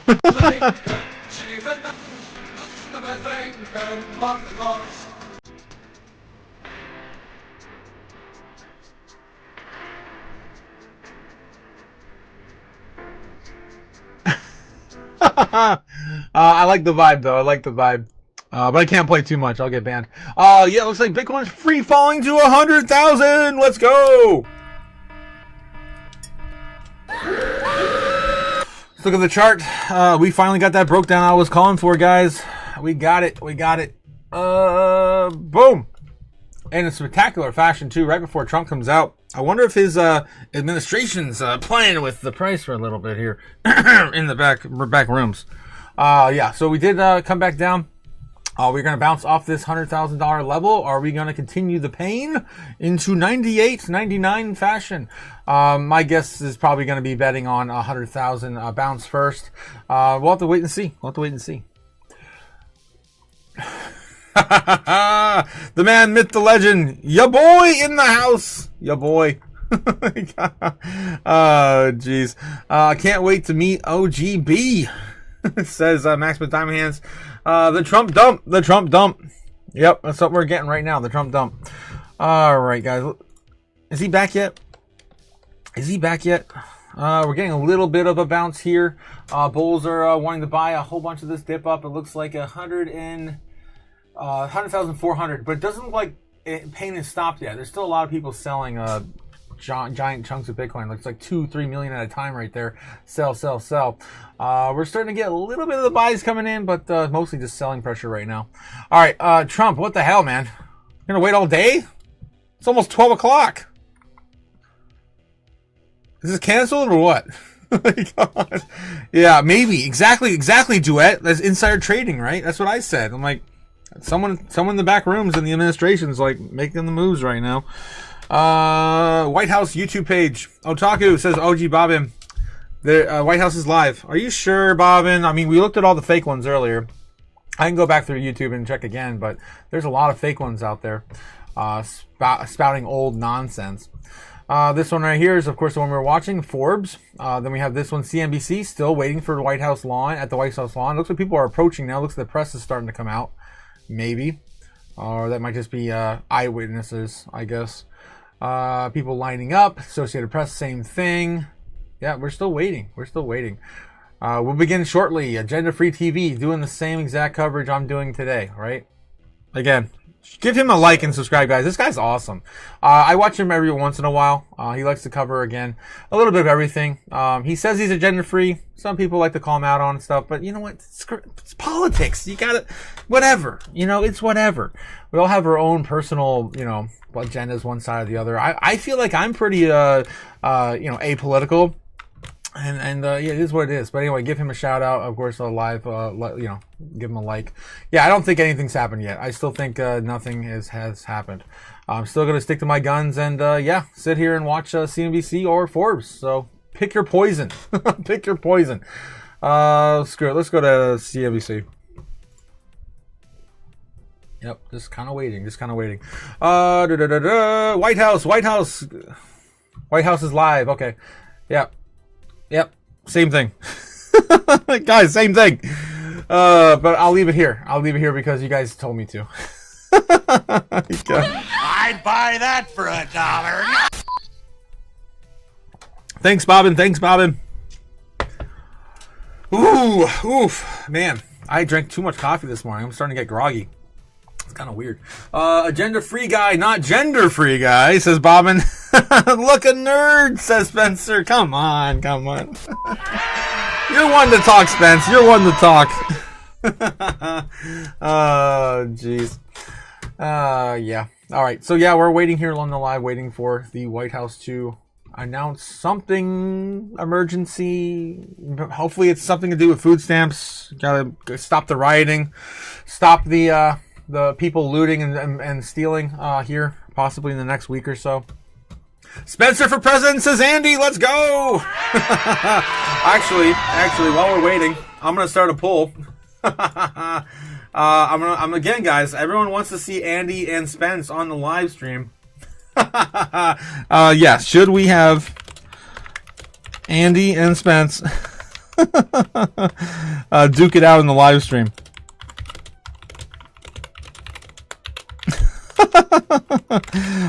Yeah, of course, the topic to be determined later. Oh, jeez. There we go. I'll let you guys decide. Give them what they want. And Andy says no. Give them what they want. There it is. Right there. Right out the gate. 100%. Oh, jeez. I love you guys. Long story short, yes, says Strawberry. Yes. Oh, my God. Spence for president. I can see a lot of chaos if Spence became president. I would go for that. The Beavers have spoken. Can we break 100% on this? Oh, my God. All the votes saying yes. All of them. Every single one of them. Right now, there's about 10 votes on it. Crazy. Andy and Spencer will be fire on the stream, says Gamma. Yes, Gamma. Guys, we're going to have Gamma Goddess on tomorrow night. The Gamma Goddess hour with me. I can't wait to see what we go back and forth on. I definitely would like to go a little deeper into those liquid crystals that we, of course, look in front of us, right? The LCDs, of course. that we sit in front of our screens every single day, transferring, some sort of spirituality or data across. I mean, we could literally be forcing a hive mind based on that. I'm not going to go into all the details anyway. Andy says, yes, extra long show, no sleep zone practice. Yeah, 100%, Andy. These weeks have been getting longer and longer every single week. I'll be on a plane next week though for Florida. Will it be next week? A weekend. I think it's a week and a few days, something like that. Or no, it's still like 2 weeks. It's like 12 days. No, 10 days. Yeah, 10 days. So yeah, less than 2 weeks. Holy hell. I'll be on a plane to Florida. I'll be doing the same sort of content, but in sunny Florida in a week or so. Will Mini Gamma also be on the stream, says Maximus. Oh, jeez. Over the Top Shot says that duel will be elder abuse. Oh, yeah. Oh, man, guys, I'm telling you. The clicks on this. Look at this. 12 votes all saying yes on, Spence versus Andy on the live stream. I want the gloves to be off, though.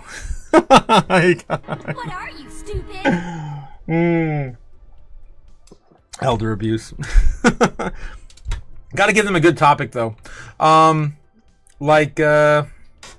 don't know. How about Ethereum versus XRP? Or, XRP versus, Bitcoin versus Ethereum in terms of what would have more potential upside for 2020. We gotta do it into the rough, the altcoins. How about XCN versus ZBAC or I don't know. Liquid crystals. There's no internet of bodies. There is no internet of bodies. Cliff, what? What? ZBAC versus Miria. Oof.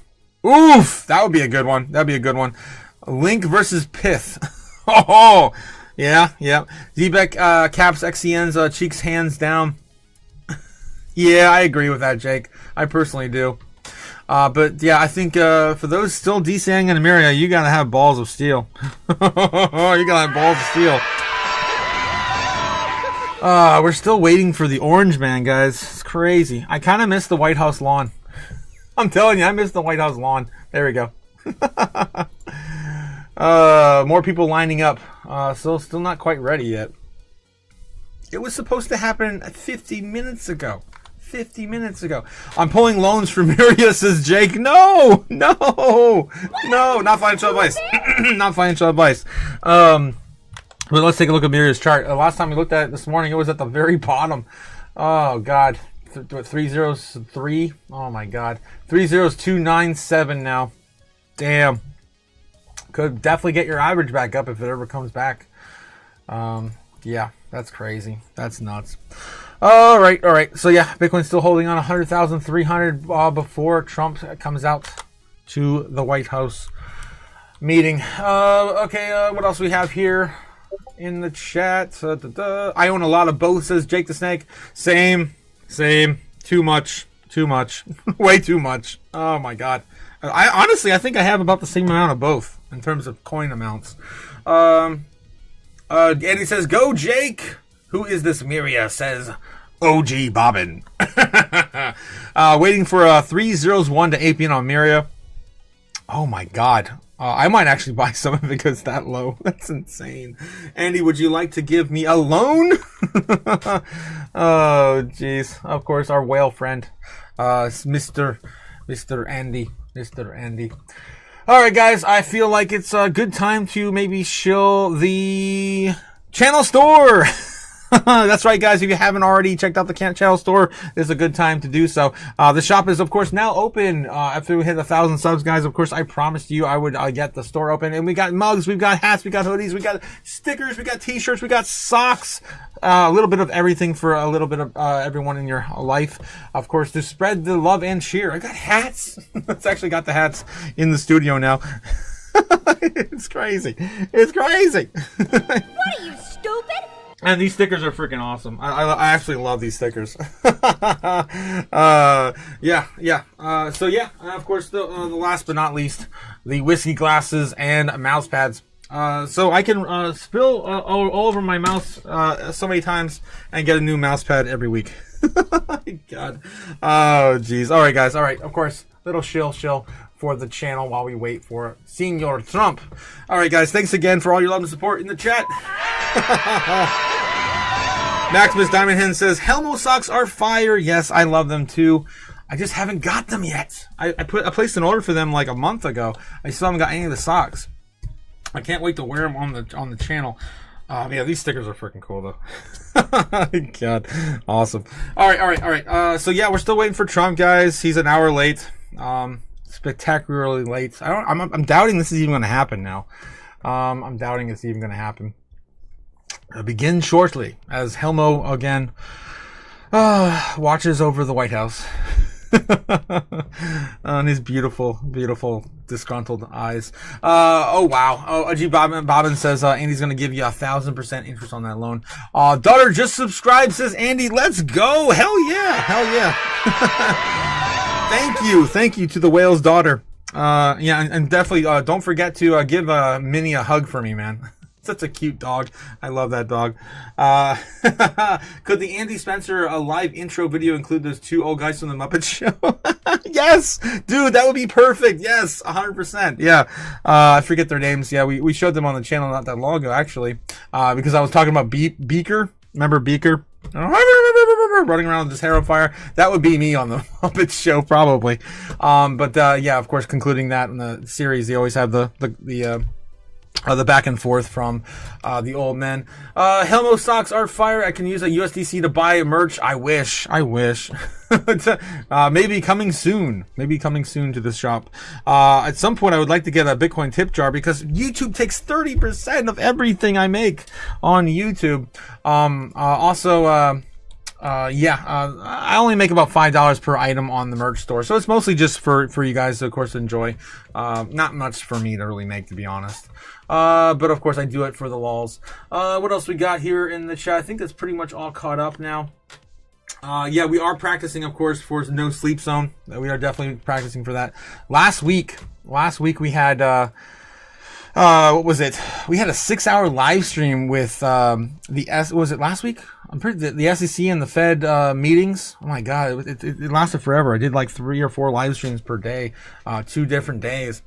Duet Scene says, open a PayPal. I do have a PayPal account. I do, but I just want something that I can actually get feedback from on YouTube, like on the chat here. I know when you guys do super chats because it flashes up on my side of my screen. So I'd like to incorporate that with some sort of other tipping mechanism, just so I can start paying my bills a little better, because it's getting rough, guys. It's getting rough. Getting into these bear months, I don't know if I'm gonna be able to keep this up. I might have to get another job. No. What are you, stupid? Yes, YouTube swallows your money. Yes, exactly. Welcome, Abby to the chat. Yes, Abby. Nice. Just gonna slip another one in here without the king sing real quick. None of you guys saw that, okay? None of you guys saw that. Again, guys, we have Wrenchonomics. So we're going to be giving away 500 more wrenches once we do hit 1,500,000. 1,500,000. I wish. 1,500 subscriber goal. That's our next target, to be giving away another 500 wrenches until we hit 2,000. The halving of wrenches will continue. Damn it, Jake saw it. Damn it, I got caught. Dang it. I gotta stop. I'm sorry. I displeased the king. Yes, as Bench Toshi is very displeased. The keeper of wrenches, of course, Jake the Snake. Yeah. I feel some kind of way about it. I told you. I want to break YouTube so bad. I want to be the one that breaks YouTube. Damn it. All right. So yeah, we're still waiting for Trump. More people gathering in the White House lawn, so he hasn't arrived yet. Let's see what the live looks like here. People are walking away. I don't know if they're canceling this meeting or not. I don't know. Let's do a little quick look real quick. Trump meeting. 46 minutes ago, Trump to meet Central Asian presidents as U.S. seeks counter Russia. Yeah, isn't South Korea, I think, like the South Korean leader supposed to be in the Oval Office today or this week? That was going to happen on Wednesday, I thought. When will Trump meet Xi? I thought that's going to happen next year, right? Like, I don't know. Live news, hour ago. We'll be live shortly. It's from the White House. Yeah, that's what we're watching. I guess this is going to be about the Central Asian leaders today on rare earth minerals to circumvent China. Trump and officials from Kazakhstan, Kyrgyzstan, Tajikistan, Turkmenistan, and Uzbekistan are holding an event summit and dinner on the heels of Trump's managing the least of a temporary thaw of the Chinese leader Xi Jinping on difference between the United States and China over the export of rare earth elements. Key point of friction of their trade negotiations. This just came out today, so I'm assuming this is what this meeting is going to be about. And not going to be about food stamps or the filibuster. That would be my guess. That's a little disappointing because I wanted some more doom, or at least some, solution to the doom. 5 million Americans may not receive SNAP benefits under new rules. That's still the same sentiment we have on it. SNAP recipients to get as much as 2/3 of the promised benefits. Damn, only 2/3. I guess that's more. I thought it was 50%. Yeah. Saying it would only provide 50% of the food stamps. SNAP recipients receive 65% of the benefits in November. More than 50%. U.S. Department of Agriculture guidance in the states yesterday. But I thought Trump doubled down on that and went back on it. This is as of today, so I'm assuming this is still legitimate. I don't know. We'll see how that. I'll find out tonight when I do my doom scrolling and find out what people actually say about their SNAP benefits. So I don't know what's going on, guys. We're still waiting. It's an hour in. Officially 12 a.m. or 12 p.m. now here in the United States Eastern Standard Time. $10,000 loans if you vote no. 90% of you guys still saying yes to Andy and Spencer duking it out on the live stream. Welcome to the chaos, says Easy. Yes. My safe word is keep going. Oh no. Oh no. Abby says if anyone's getting getting a loan, it should be me first. Oh yeah, that's right, Abby. Yep. Oh, it's so funny. Happy to have you on the live stream tonight, Abby. This morning, I guess tonight for you. It's the afternoon over there, right? It's probably like 3 hours difference, so you're probably like 3 or 4 in the afternoon from here in the States. That's pretty cool. All right. So yeah, guys, I don't know if we're gonna get anything. I think Trump might just be sitting in meetings waiting to come out and then say some statements, and that might be all we were waiting for. It's kind of weird. It does feel like we're getting the same sort of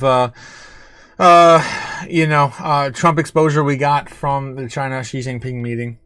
Duet Stream says he's going to talk about Ozempic. Why does the crypto market react? You say he's going to talk about OZ? Really? 5 p.m. here. Ow, wow. 5 p.m. over there, Abby says. Nice. So you're about ready for dinner. All right. Let's see if we got Bloomberg maybe talking about any of this while we're waiting. They are on break for another 4 minutes. CNBC. Money movers. What do they got? Today, bars on the tape right now, talking about exactly what we've been discussing all morning long, and that is that yawning gap between, say, the top 40% of earners and everybody else. Right. And so what is the... It's just 7 companies, guys. What are you, stupid? All right. What else? Fox Business. The Big Money Show. Supreme Court hearing arguments in one of the biggest cases of President Trump's second term in office, his sweeping global tariffs. Let's just say it was a hot bench. The Supreme seemed skeptical of the president's emergency powers, and they could be poised to shoot them all down altogether.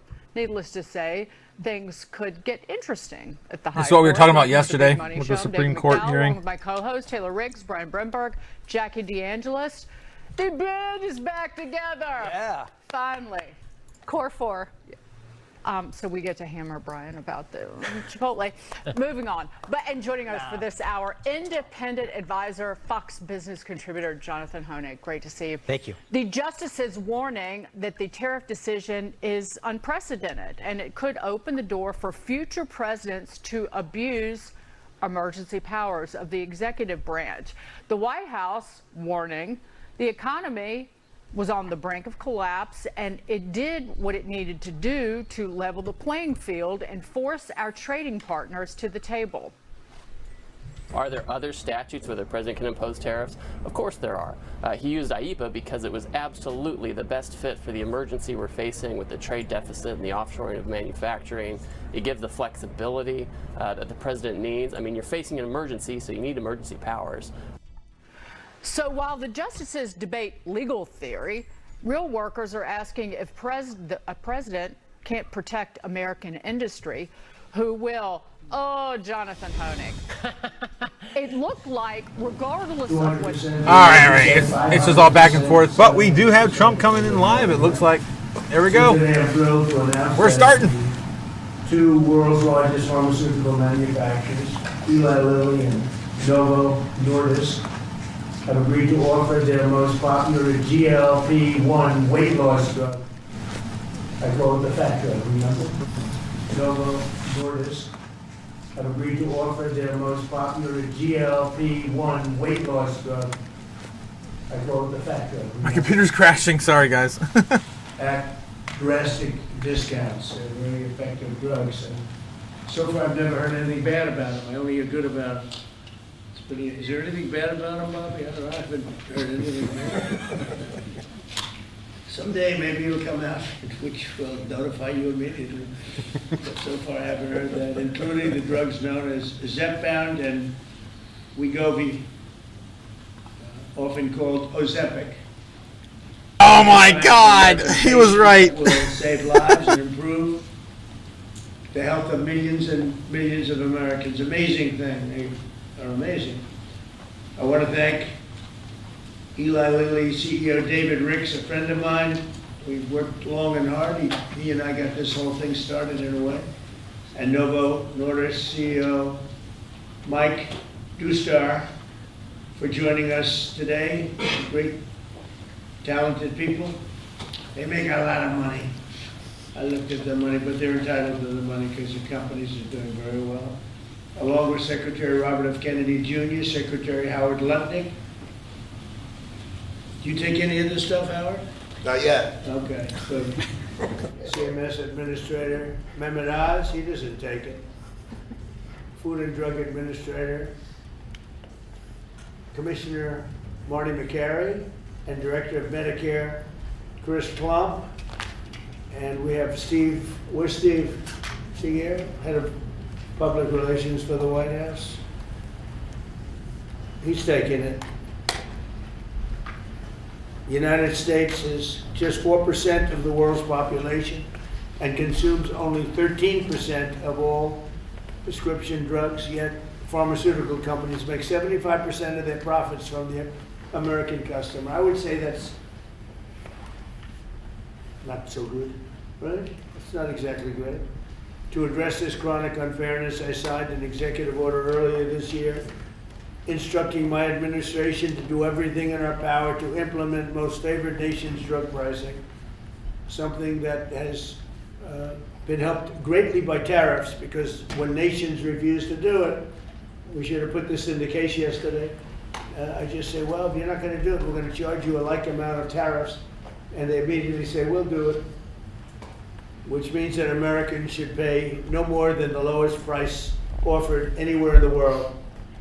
So that you've heard for years the disparity where you'll pay $150 for a pill in New York and you'll pay $10 for a pill in London. Now you're going to pay $20 both, because the world is a little bit bigger than the US, so it goes up that way, but you'll pay $20 and $20. A tremendous advantage to our country after years of being abused by the world system. Already Pfizer, AstraZeneca, and EMD, Serrano, have agreed to drastically lower their prices for American patients, and today Eli Lilly and Novo Nordisk are joining the phenomenal list of the most exciting announcements. I mean, nobody's ever had announcements like, and this has to do with other pharmaceutical products also. But we're covering this today because it's such a big seller, because it's the #1 selling thing there is today.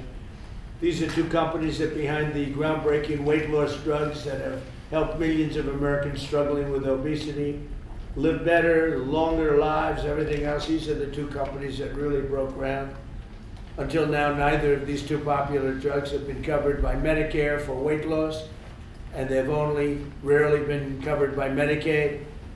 They've often cost consumers more than $1,000 per month, and some a lot more than that. Americans have been spending as much as 520% more for Zepbound and 1,400% more for Wegovy than patients in Europe. Think of that. 1,400% more than a patient in Europe for the exact same box. And that ends starting today. The other countries are not happy with us. Now, I don't think they like me too much, Bobby, but that's okay. Eli Lilly and Novo Nordisk are committing to offer Zepbound and Wegovy at most favored nations rates for American patients. This will slash the cost of Wegovy from $1,350 a month to ultimately $250 a month. $1,350 to $250. Did I do a good job? They don't write about it. You know, they like to not write these things. And reduce, you think Biden could have done this? I don't think so. And reduce the monthly cost of Zepbound from $1,080 to $346. In addition, they're both committing that future GLP-1 weight loss drugs taken orally, which are currently under development, will be sold at no more than $149 per month.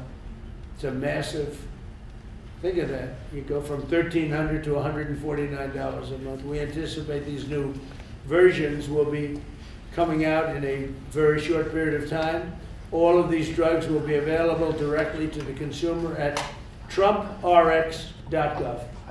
Trump, they want to use my name. Trump, it better be good.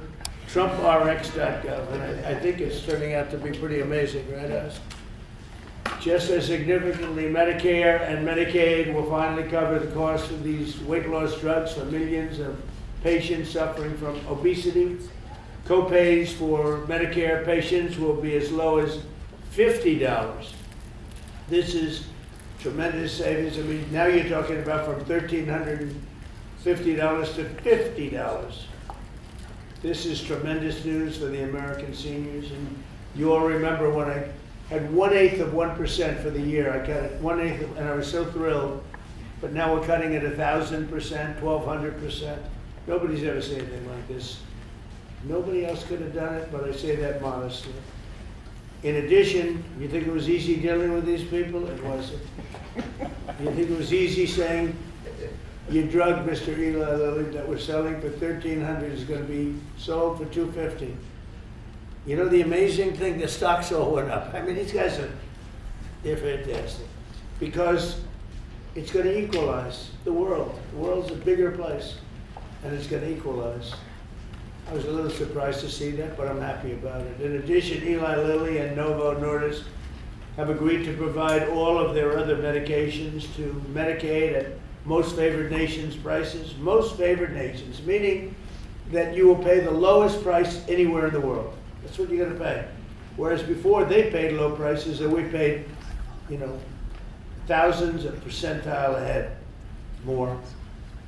And to sell these drugs to all consumers at deeply discounted prices via trumprx.com. When is trumprx.com opening? The site is open. It will launch in terms of giving people prices before the end of the year. Okay, got to make sure it's successful. It's got my name on it. I don't want to be like so many others. I don't want to be like the train they're building in California. Okay, which has about a 15,000% cost overrun. Or the beautiful Obama building that he's building in Chicago for the museum, which is now shuttered up and dead. They got it up, and they couldn't finish. It's about, would you say, 5 years behind schedule? And about 2,000% over budget. Then he tells us how to run Medicaid. Many of the most widely used drugs will be available for 60% off, or even more than that. In addition, all new medications introduced by Eli Lilly and Novo Nordisk to the American market will be sold at the heavily reduced most favored nations price. Most favored nations price, that's the best, because they have been thousands of percent lower than what we were selling in many cases. Furthermore, Eli Lilly is investing $27 billion. That's all. And Novo Nordisk will invest $10 billion. That's all. That's peanuts. In the United States to reshore, do a big domestic manufacturing job in the facilities. They're going to spend, so Eli Lilly spent $27 billion. Novo is spending $10 billion in the United States. So they're building new plant and equipment. That's part of what will be $20 or $21 trillion this year. There's never been anything like it. I know nobody talks about it, but there's never been anything like, I would say, you would say, that there's never been anything like this ever, whether it's China or Europe, or you could take all of Europe, there's never been anything like this. So we're already past 17 trillion. We're going to be, I think by the time the year closes out, we'll have investments of over $21 trillion based on the way we're going. And by the way, tariffs are very important. Without tariffs, perhaps it could be a little bit different, to put it mildly. Tariffs are so important. The decision in the Supreme Court would be devastating to our country if we got a negative, devastating if we got a negative decision. But this is a great day for American health and healthcare, and for all of American patients. These are things that are miracles to have this happen. And they're, you know, we're bringing all our medicines, again, because of tariffs, we're bringing all our medicines. If you remember where during COVID, we made almost no medicine here. We had to go to China, we had to go to Ireland, we had to go to other places, UK, to get our medicine. We didn't make it here. Now we're making it, we'll soon be making it all here, again, because of tariffs. And my election, but because of tariffs much more. For years, politicians have talked about making healthcare affordable, but my administration is actually doing it. Americans deserve the best healthcare in the world, and we're now getting the best healthcare at the lowest price. So I'd like to ask somebody who's doing a fantastic job, Secretary Kennedy, to say a few words, followed by Dr. Roz, Dr. Klump, and then Eli Lilly, CEO David Ricks, and Novo Nordisk CEO Mike Dustar. These are incredible stars in that business. Like Dustar is a big star. And I can tell you that David Ricks is one of the hottest people in the world in business, but the business that he's in is pharmaceutical. And the job he's done with Eli Lilly is incredible. Both of these gentlemen, they really are stars in the truest sense. And it's an honor to have you in the White House, and go to it, Bobby. Thank you, Mr. President. I want to start by thanking you, Mr. President, for declaring war on chronic disease in this country. This is something no American president has ever done. If we want to solve the chronic disease crisis, we have to tackle obesity. Obesity is the #1 driver of chronic disease. 50% of our adult population are obese or overweight, and it drives about 50% of healthcare costs in this country. Diabetes, cardiac diseases, we are going to see a decline because of this historic agreement. We're going to see a decline in costs, but also, more importantly, in the afflictions themselves. There are, President Trump is the friend of the forgotten American. Obesity is a disease of poverty, overwhelmingly. And these drugs have only been available for people who have wealth. At one point, the majority of prescriptions, the highest concentration of prescriptions in this country, was the Upper West Side of Manhattan. And what about the people who live in rural areas, who live in food deserts? What about the people in urban areas who live in food deserts and are suffering from obesity and are locked into that system where they can only get ultra-processed foods, which are aggravating the problem. This will be a lifesaver to them. It's not a panacea. It's not a silver bullet. President Trump has also instructed us to address and end the root causes of chronic disease, and we're doing that. We're about to release dietary guidelines that are going to change the food culture in this country. They're going to change the kind of food the military gets. They're going to change the kind of food that our children get. We're releasing those in December. The Presidential Council for Physical Fitness is going to get more Americans into, particularly our children, into physical activity so that we can attack the root causes of this. But in the meantime, there's nothing more important than we can do than lower this price. As I said, it is the #1 cost of all drugs. This is the biggest drug in our country. That's why this is the most important of all the MFN announcements we've made. This is going to have the biggest impact on the American people. All Americans, even those who are not on Medicaid and Medicare, are going to be able to get the same price for their drugs, for their GLP drugs. This happened because of the vision of David Ricks, of Mike Dustar, and the other people, and the people on our team who figured out a way to align the interests of the shareholders of their company with the health of the American public. And it is a momentous accomplishment. It took months and months of negotiations, and I had a wonderful conversation with Mike Dustar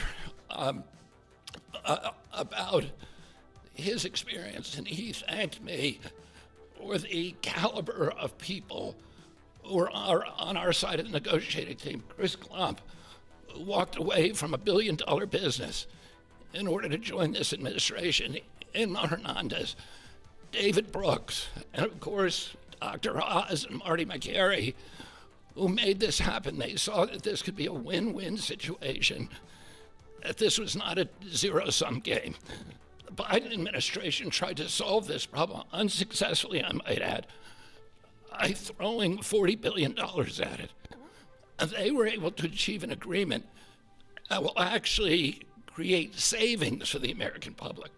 So we're making all of this available at a savings, and that's because the price of diabetes prescriptions is also going to drop.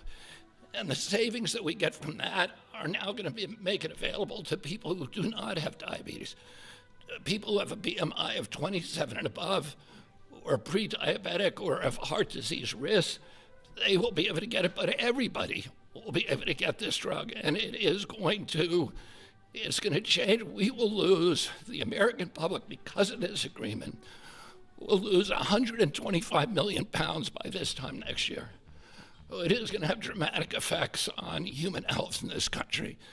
And I want to thank President Trump for his leadership. He said that I'd gotten a lot done as HHS secretary, but almost none of that is due to my ability. It's because I'm surrounded by people who are smarter than me, who are more able than me, and those people came into the administration because they were inspired by President Trump. People like Chris Klump are here because they see this. Do you think they are smarter than you? Yeah. No. Believe me, they're a lot smarter than I am. Tell them to take that job. He doesn't really mean that he's being modest. It is true, unfortunately. But I want to thank you, Mr. President, because you've made me a success here by allowing me to attract these extraordinary people. And I want to again thank David Ricks, who we've been in this Oval Office again and again.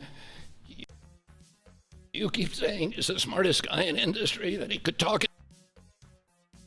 Oh no, guys! And Mike Newstar told me, he said, I blame Spence on that one. He made me laugh. I hit my keyboard. That's why they make 45, 50 million a year. He did. Finally, I said, I've had it, right? You did. He did. But anybody could do that, but they're entitled. But now it's down to what it should be. And Mike Dustar told me what a pleasure it was negotiate with people who were smart, who had common sense, who were able to put themselves in his position and hammer out this deal that is good for everybody. And it's great for the American public. I want to close again by just saying that this is a tool in the toolkit. It is not a silver bullet. It is an arrow in our quiver. It will allow a lot of people who are locked into high-risk obesity to finally lose weight, to reset, and then start doing the kind of things that will address the root causes of obesity. So I want to thank these extraordinary CEOs for sticking with us on this, for allowing us to make this happen. Mike Dustar said to me, he said, we've known we've had to do this for many years. We just haven't been able to get over the edge, and that this President Trump's order, his executive order, was a catalyst to do something that we always knew needed to be done. So again, thank you for your vision, for your commitment, and thank you to all the CEOs and all of my team for making this historic agreement happen. Change your view on Tylenol for women that are pregnant? No. As I said, because there were some false reports out about Tylenol that Bobby changed his view. I don't think he's changed his view. I'm not going to change until the science changes, and the science does not look like it's changing. It's getting stronger and stronger. Damn! Every day we Autism caused by Tylenol. Pregnant mothers talk to their physicians, that the mothers of small kids talk to their physicians, and we've advised the physicians to reduce the thresholds and to reduce the amount of Tylenol that they give to children as much as possible, and only use it when it's absolutely critical. So we're going to go through some of the deal points, but it does make itself clear that the real stake here is the forgotten man. President Trump, I believe you won the election because you remember the forgotten man. You speak to them, they hear you, they listen to you, and he connects well because he actually does things that materially change their lives. Secretary Kennedy spoke passionately, as he always does, about the problems with obesity. And just to put some very fine point numbers on this, obesity itself is responsible for half of all chronic disease and definitely generates more than a quarter of all the money we spend out of CMS, the $1.75 trillion that we spend annually. We need to address this tempest of dramatically increasing prices for healthcare, and you're not going to do it just by throwing money at the problem. You have to actually literally deal with the causes of the increase in price, and pharmaceutical prices are a part of that. They've been a part of it for a long time, but this president insisted that we address it. In fact, the first time I heard this directly from you, sir, was in January at Mar-a-Lago, where he took Secretary Kennedy, myself, Mr. Ricks, who you'll hear from in a second, to dinner, and demanded explanations for most favored nation pricing and what's wrong with it. And there was not a good reason against it. Now, MAHA is critical. America will have to get fit in order to right-size the healthcare system, and MAHA has the answers. It has obesity management through diet and exercise and sleep and dealing with issues related to that. And I want to say it as clear as I can. Obesity is not an absence of GLP-1 drugs. We're all clear on that. But as Secretary Kennedy said, it is an arrow in our quiver that we must use and should use. The MAHA movement means making it easier for the right things to happen, easier for you to be healthy. If you're sitting at home and watching, that's what MAHA means to me. Reducing costs of the number one most expensive medicine category in our country for Americans does just that. It is as MAHA as it gets. Today's the fourth MFN. President Trump highlighted the first three. Leading U.S. company, leading European company. We've dropped in fertility drugs, so we'll make lots of Trump babies, I'm hoping, by the midterms. But it's really about fairness. Fundamentally, it's fairness in pricing to Americans who have been getting ripped off paying 3 times more than their European counterparts for the exact same product made in the same factory, in the same bottle, in the same packaging. We shouldn't be paying 3 times more, and we are no longer doing that. Fairness to the forgotten man also means dealing with the reality that they can afford a life-saving, life-changing drug that 10% or more of affluent Americans take, but folks without means can't manage it. Secretary Kennedy mentioned New York City. Actually, the number one zip code is the Upper East Side, which is where you have property. And folks who know ritzy areas buy important real estate there because those real estate properties are worth a lot there. That should not be the number one zip code in America for purchasing GLP-1 drugs. It speaks to the fact that we have an innately unfair system that penalizes folks who can use these medications the most, folks in the Rust Belt. Now, what are you supposed to do if the right thing to do for your health is right there, but you can't afford to get it? Folks need to be able to utilize these life-saving medications, and being fair about its distribution is essential. And we are democratizing access to these medications and dealing with a moral imperative to make sure that all Americans have access to avoiding all the obesity-related complications by making sure they can afford, if they do things right, not just MAHA-appropriate interventions, but also medications like this. In fact, we think these deals, and this part's very important, we believe these deals within 2 years, by the time the ink dries on these contracts that were signed earlier today, within 2 years, based on our health improvements, we will be budget neutral. These drugs will not cost us money. The American taxpayers will be getting their money back. That's how important it is for us to reduce the costs of healthcare in this country, especially when it's due to preventable problems like obesity. In addition, we have an update, Secretary Kennedy. We thought it was 125 million pounds. Mr. President, our estimate, based on the company numbers as well, is Americans will lose 135 million pounds by the midterms. But I don't measure it in pounds. I measure it in saved lives. People can sleep again because they can breathe as when they go to bed. Folks whose knees don't hurt. People who don't have heart attacks, renal failure, dementia, all the things we know are associated with obesity and much more. This wouldn't have happened if we didn't have the right tools and had the ability with a team that has been spoken of early. So I want to call out Abe Sutton. He's in the back right there. He leads the CMS Innovation Center. It made the deal possible. And they are announcing today a brand new model aimed at getting to the vulnerable populations amongst us these medications. The forgotten man will be able to afford these drugs now. Governors will be thanking President Trump. They should be calling directly, sir, because they're going to be able to afford Medicaid next year in ways unimaginable, and they will stop crowding out education and other civil services. We cannot be a wealthy nation without being a healthy nation.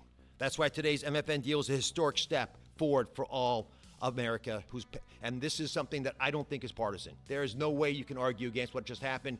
These numbers to my side here, Administrator I think it's terrifying. Instrumental in this all these process people as well. taking these drugs that have been on the market for baseline. A few years. Chris Klump will go through the numbers, but just focus on that 245, which is what he's going to point you to. And Chris Klump has been an unbelievable leader, an innovator. You've heard his name before. He's spoken here before, but he is continuing to change the face of CMS. And I love the fact that with his leadership, we're bringing a lot of wonderful people in. Inma Hernandez has been mentioned, John Brooks as well, and many others, including Beth Kelly, who runs the legal issues around these issues, because these guys are barracudas, Mr. President. They will take you down, slice you in little bits.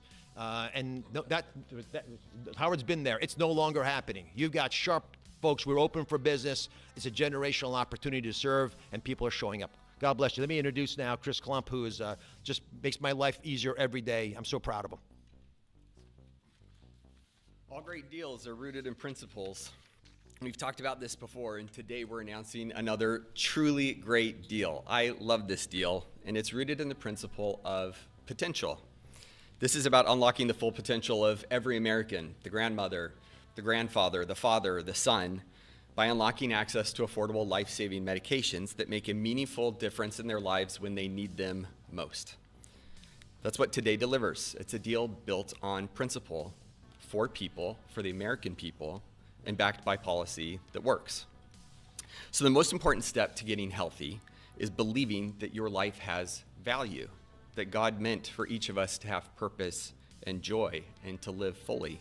And to do that, we must be good stewards of our body.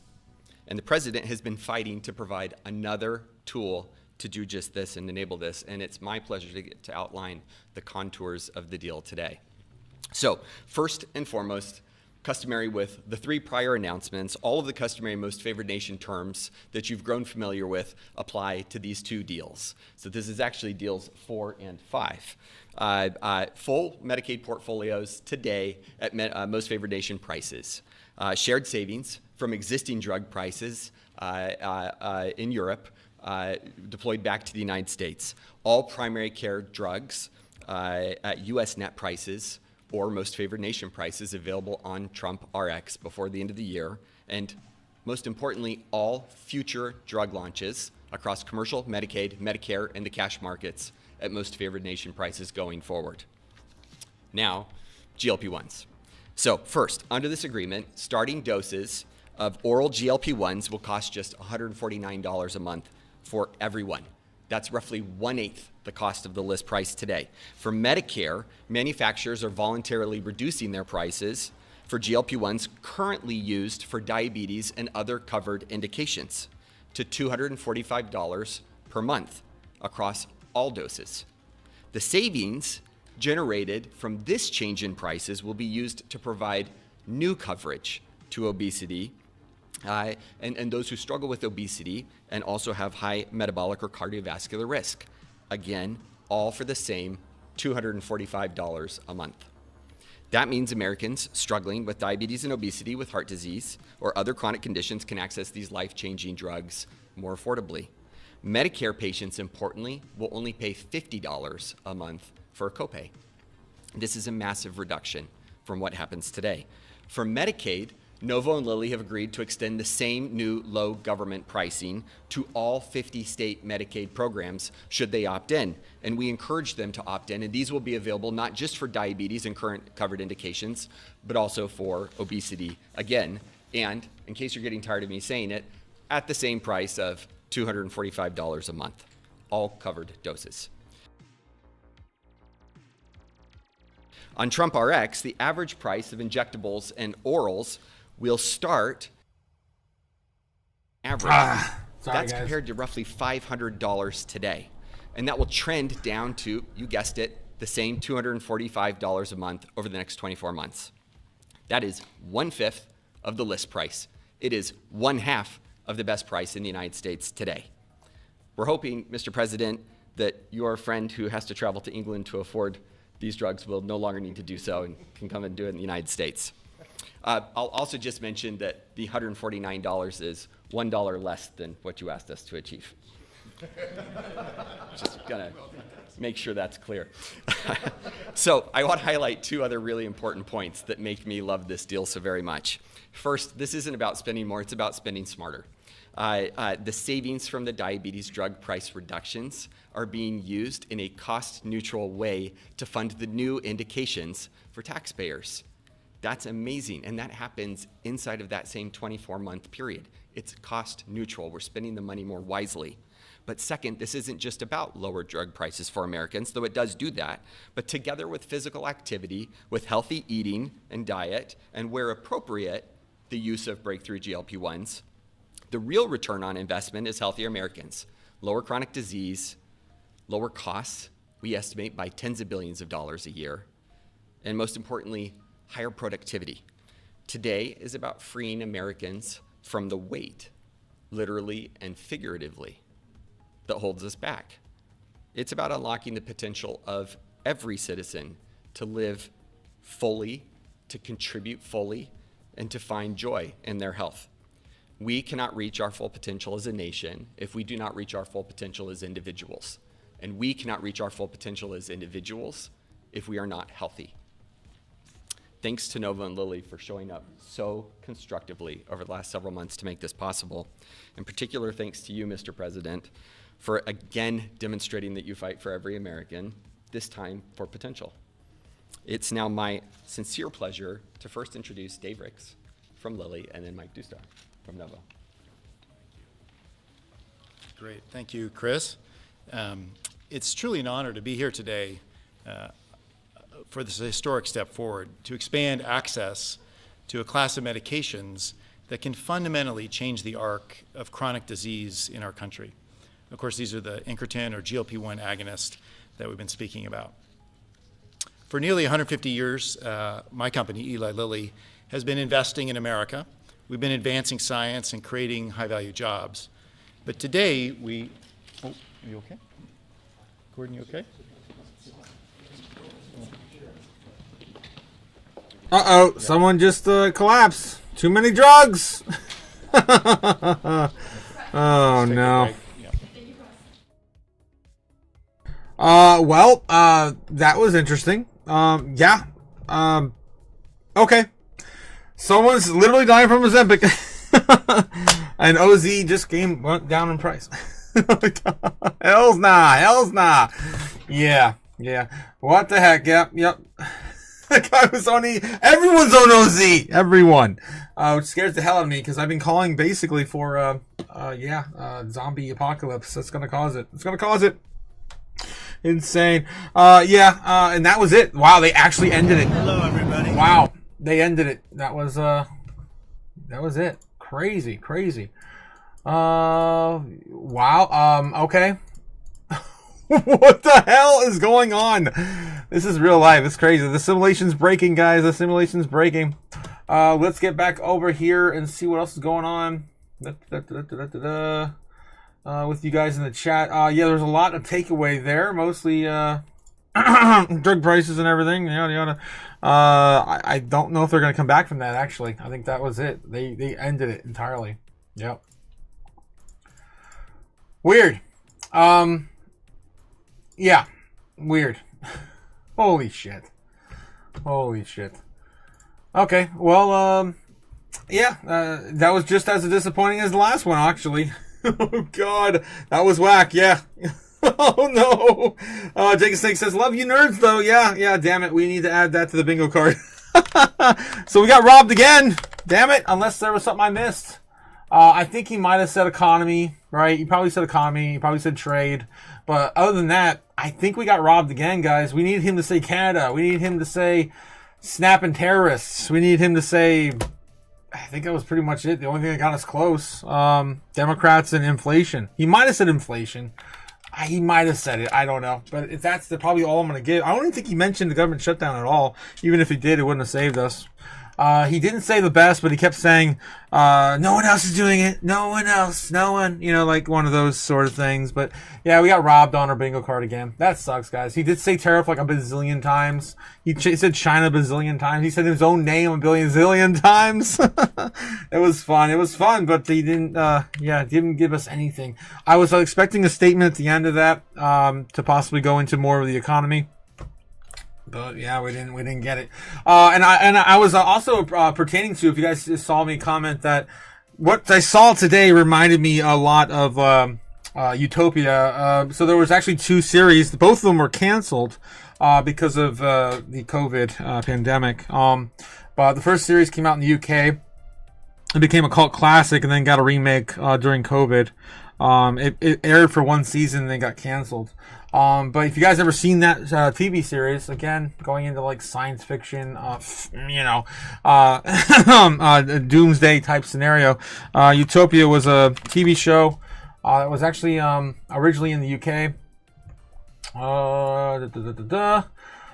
Of course, referring to the ideal society, as a utopia versus the dystopia, which of course I pertain to all the time on my channel. But the TV series, the idea around this, I don't want to spoil it for anyone who hasn't seen it, but it has been a few years now. Maybe it's enough to spoil.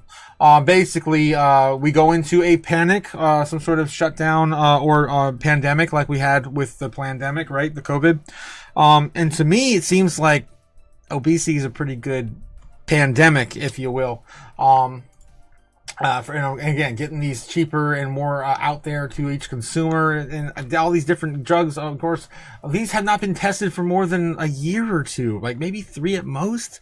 You need 15 years to really show some sort of real scientific study on the aftermath of these drugs. Everything I've seen popping up with a lot of scientist concerns really scare me, because you just don't know what's going to be, what happens if we get into like late stages of people have been taking this majority of their lives just because they don't want to eat healthy, and then they find out that they're literally growing all these cancers, tumors, and everything else happening. Maybe keeping people alive like zombies later. Right. That's been my theory anyway. Anyway, Jacob Snake says, $2 super chat coming in. Give Los a wrench for making me belly laugh, please. Los. All right. The keeper of wrenches. Okay. I cannot deny the keeper of wrenches. Los, you get a wrench, my man. Thank you, Jake, for allowing me to handle out another wrench today. Again, we're doing our 1,500, we're giving a wrench away, wrenches away, 500 wrenches once we hit 1,500. But, we make some exceptions now, apparently, on the live stream. my God. Oh my God, Jake. Next Trump Media Day, tremendous nuke treat teats.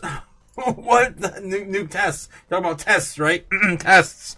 I'm pretty sure that's supposed to be an S instead of an A. Teats means something else. Oh God. Anyway, yeah, what the heck? Yeah, what did we just witness? I don't even know. The guy collapsed on the live stream. One of the cabinet members for Trump's administration.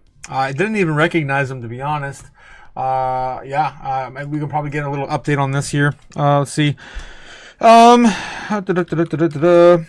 the whole entire backstory of that Utopia series, again, there's two series, an American series and a UK series, is that they're basically trying to solve a pandemic by handing out drugs via a vaccine, where, again, as OZ could be an easier way, and people are going to pay for it, again, to hand that out. To bring down the population. The goal of that was to basically bring the population down 50%. And I think anyone who took the vaccine in the TV series, was, I guess, going to be rendered infertile with 80 or 90% certainty, leaving about 10%. Again, going into the ridiculous population growth that we've had since the Great Industrial Revolution. All right, anyway, moving on. We're looking up news now, right, on that guy who collapsed, and then I'm going to probably head out because I think that's it. I think that's all we got, guys. Collapse, Trump. We'll just probably find it there. Day ago, 3 hours, 13 days. Time, hour, past hour. Supreme Court ruling on Trump tariffs comes down to, we're waiting on that. 18 minutes ago, State Department orders crackdown, live flight cuts. Reporter outlines Trump's options subvert. Yeah, I don't know. We don't have anything popping up in the news yet. Weight loss drug pricing deal 4 minutes ago. Some C-spam. So, of course, just the thing we just watched. We don't have a pricing deal. Of course, Trump's tariffs are illegal. Yeah, it's pretty much all the same stuff we covered this morning. Maybe some of the major news outlets are talking about it. That as we make our way through the day, the president, though, making the pricing announcement official, and obviously we wish the best for whomever that person was who collapsed in front of the camera. No one knows. Big story this morning did not come as a surprise to just about anyone in. Wow. So, yeah, we don't know. Oh, God. CNBC, Fox Business. Okay, we got nothing. All right, guys. Well, I think that's it. I think that's all we got. It's almost 1 o'clock in the afternoon now. Holy crap. I am way behind on my run. Yeah, Depop Agenda at 75% speed says, yeah, Braveheart McFreedom. Nuke testing coming. More doom. And I just showed you guys some weird X post of all the Trump team leaders moving to like nuclear, not nuclear, like military bases and stuff. A lot of weird stuff going on. Replay the collapse. Faux show. They will beg for the shots. They might even have cut that now from that. Let's go back a little bit here. Maybe I can reopen tabs I closed that had it. Discounts. Secretary Kennedy said it is an arrow for obesity. We cannot reach our full potential as a nation if we do not reach our full potential as individuals. And we, for this historic step forward, my company, Eli Lilly, has been investing in America. We've been advancing science and creating high-value jobs. But today, are you okay? Gordon, you okay? They don't even move the camera. Oh, they barely do. Yeah. Yeah, you don't even really get a good look at them. Okay. Let's take a break. Yeah. And then they killed the camera. All right. So yeah, that's what we know. That's all we know. All right. So yeah, nuclear test coming. All the stuff, of course, we just don't know about. Tremendous nuke tests in Nevada, says Braveheart. And then we did just play the collapse film for you there for Duet. Scrub says, what in the Twilight Zone is going on? Yeah, live at noon. Yeah, it's weird. I guess this is what America first looks like. Oh, God. Oh, jeez. All right, guys. So that's all I got. Hope you guys have a great day. Thanks again for coming out and enjoying the chaos with me. Thanks for being patient and waiting for Donald Trump. This has been crazy. And we got robbed of a bingo card. Yet again. Damn it. What are you, stupid? All right. Scribbleless says, I just got here. You can't leave. I missed it. Replay for the win. All right, guys. Well, I will catch you guys again soon. Tonight, of course, 8 p.m. Eastern Standard Time. Get some rest. Enjoy your afternoon. And eat something good, guys. And please don't take the jab. There's so many jabs out there. Please stop taking the jabs. All right, moving on, guys. I'll catch you guys later. I'll see you again soon. When will then be now? Soon. Fly me to the moon, let me trade among stars. Let me see what freedom's like without money and gold bars. In other words, hold my king. Oh! In other words, let's make history. Oh! Fill my walls with more coins and let me huddle forevermore and more and more and more and more. I long for Hollywood talking and going. In other words, I choose you. In other words, I love you.